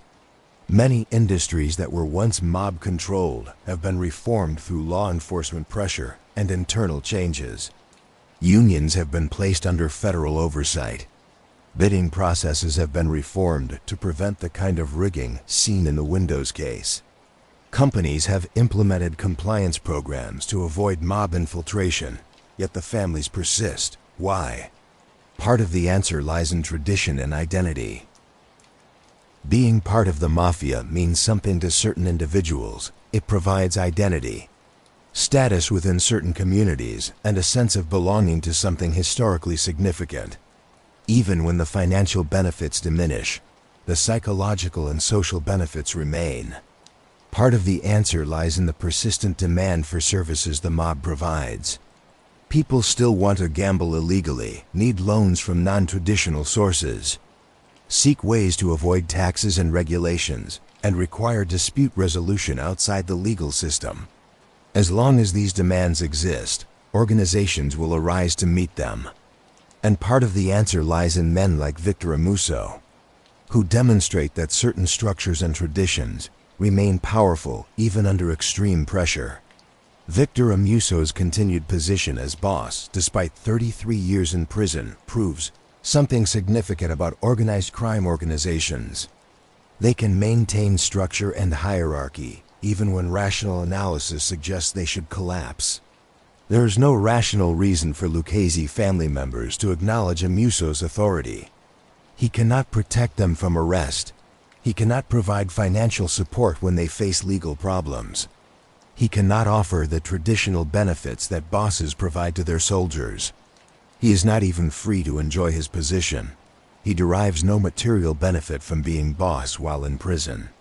Yet, they acknowledge his authority anyway. They seek his approval for major decisions. They follow his directives regarding leadership changes. They maintain the fiction or reality, depending on perspective, that he is in charge. This demonstrates that mafia organizational structure depends on more than just rational calculation of costs and benefits. It depends on tradition, respect for history, fear of consequences, and the psychological weight of hierarchy and authority. Amuso's reign from prison shows that these organizations can survive and function even when their leadership is completely removed from day-to-day operations. This has implications for law enforcement. Simply arresting leaders does not necessarily destroy the organization. As long as the structure remains and members continue to respect hierarchy, new leaders can emerge and operations can continue. Amuso's story raises questions that remain unanswered. How does a 90-year-old man in a wheelchair maintain control? The mechanics of his continued authority are partially understood. Coded communications, loyal intermediaries, the weight of tradition, but the full picture remains mysterious. How much actual day-to-day control does he have versus symbolic authority? What does this say about the nature of power? Amuso's situation suggests that power, once established through sufficient violence and force of will, can become self-sustaining. His reputation for ruthlessness, established during his brief time on the streets, continues to command respect decades later. Is it respect, fear, or both? Do Lucchese family members acknowledge Amuso's authority because they respect his position and the traditions it represents, or because they fear potential consequences of defying him, even from prison? Likely, it is a combination, but the balance between these motivations matters for understanding how these organizations function. Will someone eventually move against him? At some point, rational self-interest would suggest that ambitious captains should simply ignore Amuso and seize power themselves. That this has not happened, or if it has not succeeded, suggests powerful forces maintaining his position. But as he ages further and his death becomes imminent, will someone make a move? What happens when he dies? The succession question looms over everything. Amuso's death will end the longest boss reign in modern five families' history. Will the family transition smoothly to new leadership? Or will his death trigger conflict? Will whoever succeeds him be able to command similar authority? Or will the family fragment further? As this story approaches its conclusion, Victor Little Vic Amuso remains alive in federal prison, still acknowledged as boss of the Lucchese crime family. His health failing, but his grip on power apparently unchanged. In 2025, Amuso is 91 years old. He is confined to a wheelchair at the Federal Correctional Complex in Butner, North Carolina. His eyesight is nearly gone. His teeth are gone. His body is failing in the way bodies fail when they reach 90 years of age in prison. But according to federal prosecutors, his mind remains engaged enough to continue directing family operations. Whether this means he is still giving detailed orders about specific crimes or simply maintaining symbolic authority while others make actual decisions is unclear from outside the prison walls. What is clear is that the Lucchese family continues to acknowledge him as boss. No one has successfully challenged his position. No coup has occurred. The family may be weaker than it was in the 1980s, but it maintains its structure, and at the top of that structure sits Victor Amuso. Victor Amuso will die in prison, this is certain. The judge denied his compassionate release request absolutely. There will be no presidential pardon, no last-minute legal reversal, no escape. He will die behind bars, probably in a prison medical facility, when his various ailments finally overwhelm his body's capacity to continue. When that day comes, it will mark the end of one of the most extraordinary reigns in American organized crime history. 38 years as boss, spanning from the height of 1980s mob power through the RICO prosecutions of the 1990s into the 21st century and the modern era of weakened but persistent organized crime. The obituaries will list his crimes: 9 murders, 3 attempted murders, decades of racketeering, corruption, and violence. They will mention the dead canary in Bruno Facciola's mouth, They will know his record as the longest-serving boss of the 5 families. But what will be harder to capture in obituaries is the psychological portrait of a man who valued power so completely that he maintained it, even when it brought him nothing but continued imprisonment. A man who destroyed his own organization through paranoid violence, yet somehow maintained control of its remnants for decades. A man who inspired such fear that even in his 90s, confined to a wheelchair, unable to see clearly, he commanded the obedience of free men with guns and money and freedom of movement. In focusing on Amuso's extraordinary story, we risk forgetting the most important people. His victims, Thomas Red Gilmore, Cesare Sammy, the Arab Nallo, Michael Papadio, John Petrucelli, John Sonny Morrissey, Michael Salerno, Bruno Facciola, Larry Taylor, and Al Visconti. These 9 men were murdered on Amuso's orders. They were criminals themselves, yes, but they were also sons, brothers, husbands, fathers. Their deaths left holes in families that never healed. Peter Chiodo survived 12 bullets, but carries physical and psychological scars from the experience. His family lived in fear for years. His sister was nearly killed for no reason except her relationship to him. The families of all these victims have lived with loss and pain for decades. While Amuso sat in prison maintaining his position as boss, they grieved. While organized crime scholars and journalists analyzed his reign as a fascinating case study, they lived with absence and sorrow. Judge Frederick Bloch acknowledged this in his denial of compassionate release. The families of those slain will never obtain relief from the pain of their losses. This is perhaps the strongest argument against any mercy for Amuso. Yes, he is 90 years old. Yes, his health is failing. Yes, he has been in prison for over 30 years, but his victims' families have served their own life sentences of grief and loss. Why should he be granted relief when they never will be? Victor Amuso has become more than just a criminal. He has become a symbol of certain truths about power, violence, and human nature. He symbolizes the corruption that comes from unchecked authority. With no effective oversight or challenge to his decisions, he descended into paranoid violence that ultimately destroyed everything he supposedly valued. He symbolizes the self-destructive nature of fear-based leadership. His reign of terror created exactly the betrayals and cooperation he was trying to prevent. He symbolizes the emptiness of power pursued for its own sake. What has being boss gained him? 33 years in prison, a failing body, and the knowledge that he will die behind bars. The position he valued above everything else became his prison within a prison. He symbolizes the resilience of certain organizational structures. That he has maintained his position despite imprisonment demonstrates how traditional hierarchies and respect for authority can persist even when they serve no rational purpose. He symbolizes the long shadow that violence casts.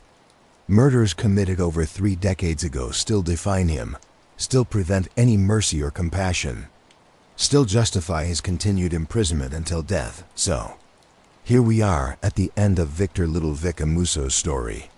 Except it is not the end, not quite yet, as you read these words. He remains alive, imprisoned, 90 years old. Officially the boss of the Lucchese Crime Family. The arc of his life spans 90 years from 1934 Brooklyn to 2025 federal prison.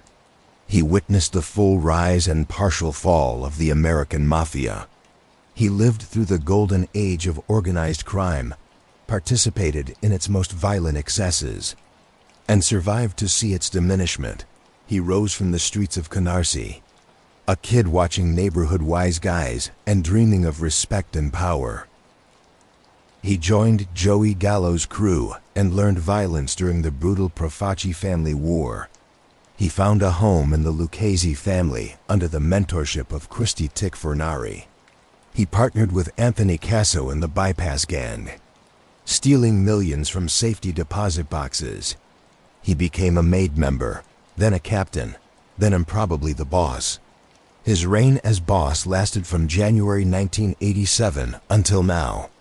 38 years. For the first 4 years he was free, though increasingly on the run from various indictments. For the last 33 years he has been imprisoned, serving a life sentence with no possibility of parole for ordering 9 murders and orchestrating massive criminal enterprises. During his brief time with actual freedom as boss, he transformed the Lucchese family from the most peaceful of the 5 families into the most violent and paranoid. He created a hit list of 49 people, half of them his own soldiers. He killed Bruno Facciola and stuffed a dead canary in his mouth as a warning to potential informants. He tried to kill Peter Chiotto and then threatened Chiotto's wife. Violating sacred mob rules, he set up Al Darko for murder, triggering Darko's historic cooperation as the first boss-level witness.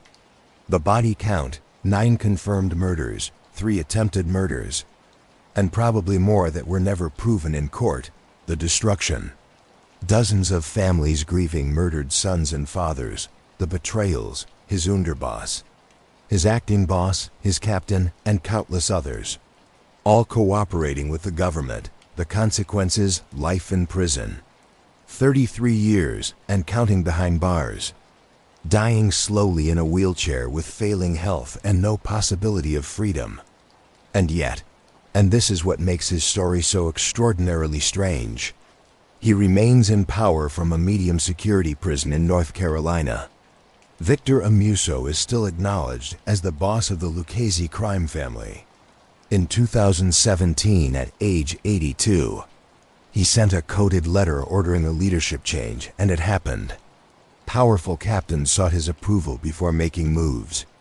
The federal government insists he continues to direct family operations from his cell.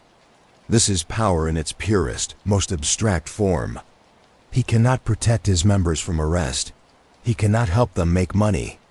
He cannot provide any of the traditional benefits a boss offers to his family. He cannot even enjoy the perks of the position himself. He will never eat another meal in a fine restaurant, never walk free on a New York street, never experience any pleasure or comfort beyond what the Bureau of Prisons allows. Yet they obey him.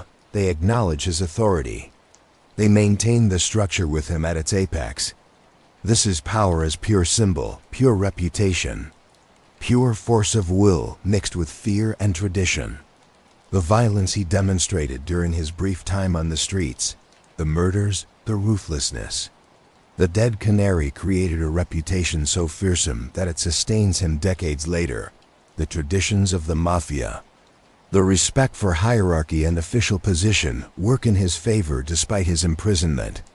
It is a testament to the particular psychology of organized crime, where certain principles remain sacred even when they serve no practical purpose. Amuso is the boss because he has always been the boss. He maintains power because no one has successfully taken it from him. The structure holds because that is what structures do.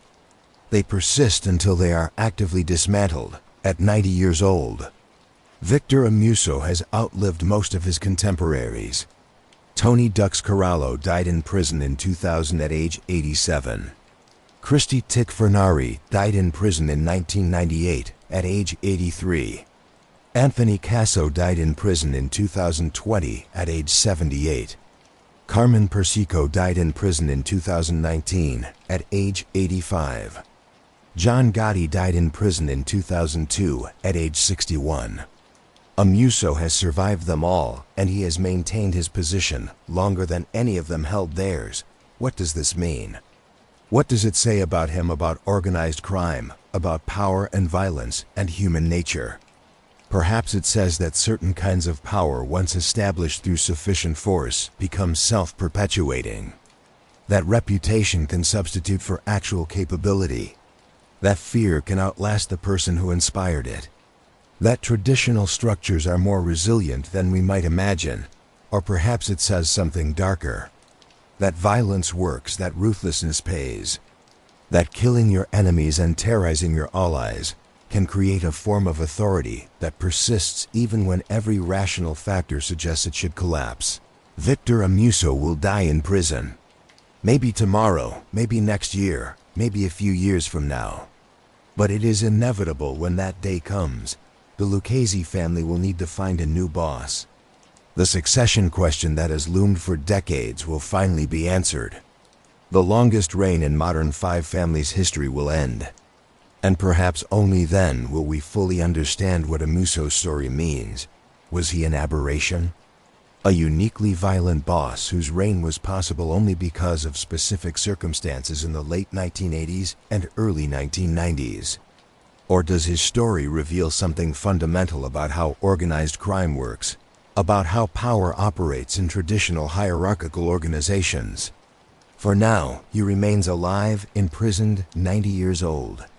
In a wheelchair, his body failing, but his position intact. He is Victor Littlevic Amuso, the Deadly Don. Living proof that in the American Mafia, some crowns are never surrendered, some thrones are never abdicated, and some men rule until their very last breath. Even from behind bars, his victims' families still grieve. Their pain does not diminish with time. Bruno Fecciola's family remembers the dead canary. Peter Chiodo's family remembers the 12 bullets and the threats. The families of Michael Papadio, John Petrucelli, John Morrissey, and the others carry their losses every day. The judge was right to deny compassionate release. The government was right to keep him imprisoned. The purposes of justice require that Victor Amuso remain in federal custody until death. Not because imprisonment reforms him, it obviously has not, as he continues directing criminal activity from his cell. Not because punishment alone justifies life in prison, though the severity of his crimes certainly does warrant it, but because some crimes are so horrific, some damage so profound, that the only appropriate response is permanent removal from society. 9 murders ordered and executed, families threatened and terrorized, an entire organization destroyed through paranoid violence, codes and traditions violated, trust and loyalty weaponized and betrayed. These are not crimes that can be atoned for through 3 decades of imprisonment and wheelchair confinement. These are not crimes that deserve mercy because the criminal has aged and his body has failed. The victims do not age, the murdered stay dead. The grief does not diminish, so Victor Amuso will remain in prison until he dies. And when death finally comes for him, when his failing heart stops beating, or his worn-out lungs stop breathing, or his aged brain stops functioning, it will close one of the most extraordinary chapters in American organized crime history. But it will not erase what he did. It will not bring back the dead. It will not heal the families he destroyed. It will simply end the life of a man who chose violence and power over every other human value, and who paid for that choice with decades of imprisonment that somehow impossibly never quite broke his will or his position. This is the story of Victor Amuso, a story that began in 1934 Brooklyn and continues today in a North Carolina prison. A story of ambition that became paranoia, partnership that became betrayal, power that became imprisonment.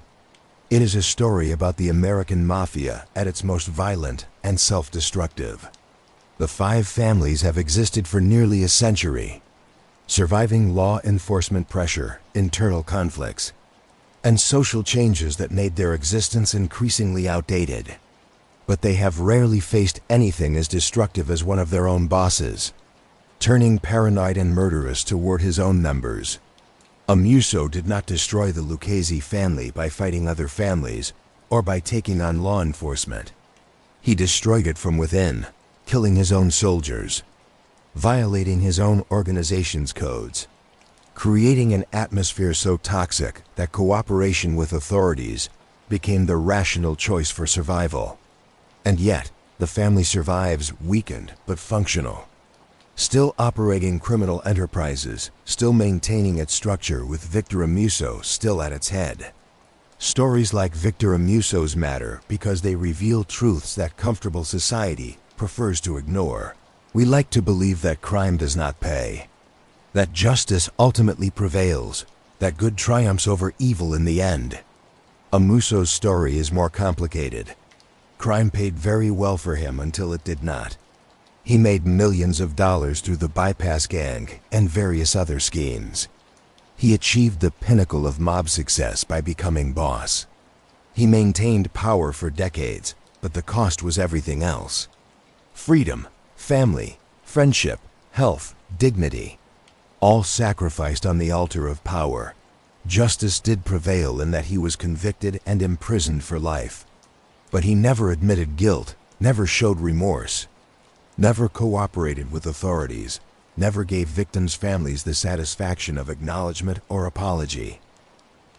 The triumph here is ambiguous at best, yes.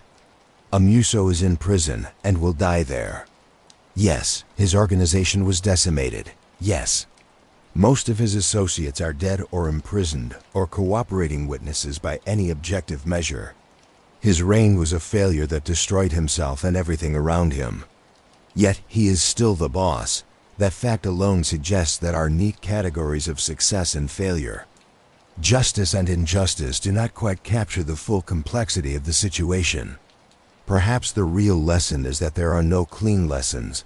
Life is messy, power is complicated, and human beings are capable of extraordinary contradictions. Victor Amuso is simultaneously a complete failure. Dying in prison, his organization destroyed. His legacy one of blood and betrayal and a stunning success. Maintaining his position for 38 years against all odds. Commanding obedience from free men while confined to a wheelchair in a prison cell. This story does not have a proper ending yet because Victor Amuso is still alive. The final chapter remains unwritten when he dies. And that day will come soon given his age and health. We will see what happens next. Will the Lucchese family transition smoothly to new leadership? Or will his death trigger violent conflict? Will whoever succeeds him be able to command similar authority? Or will the family fragment into competing factions? Will his death mark the end of an era for the five families? Or will it simply be another succession in an ongoing tradition?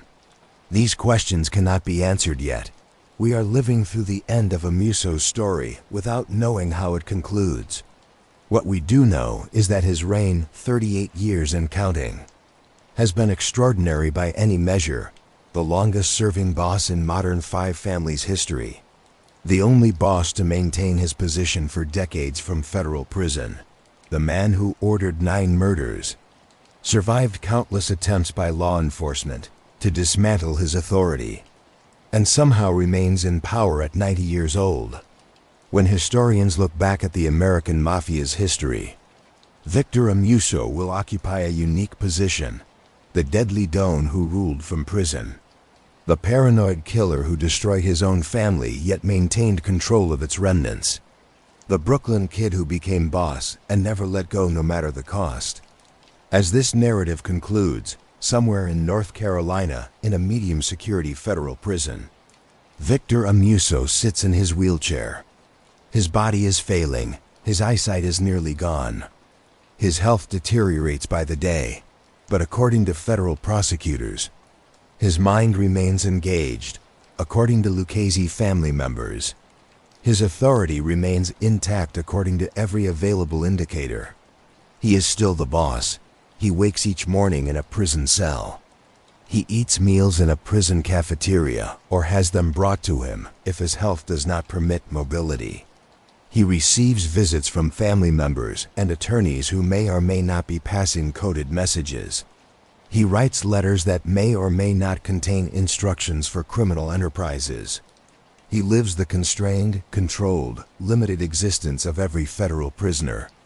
And yet he commands from that wheelchair, from that cell, from that position of absolute physical powerlessness. He maintains power over an organization of free men with guns and money and the ability to commit violence. This is the paradox of Victor Amuso, complete powerlessness coexisting with continued authority, total imprisonment alongside maintained leadership. The certainty of dying in custody combined with the refusal to surrender his position. It is a story that challenges our understanding of power, leadership, and organized crime. It is a story that reveals uncomfortable truths about how violence can establish reputation, how fear can outlast capability, how tradition can sustain authority, even when every practical reason for that authority has vanished. It is a story of 9 murders and 12 bullet wounds and the dead canary, coded letters from prison, and an 82-year-old ordering leadership changes, and a 90-year-old still acknowledged as boss.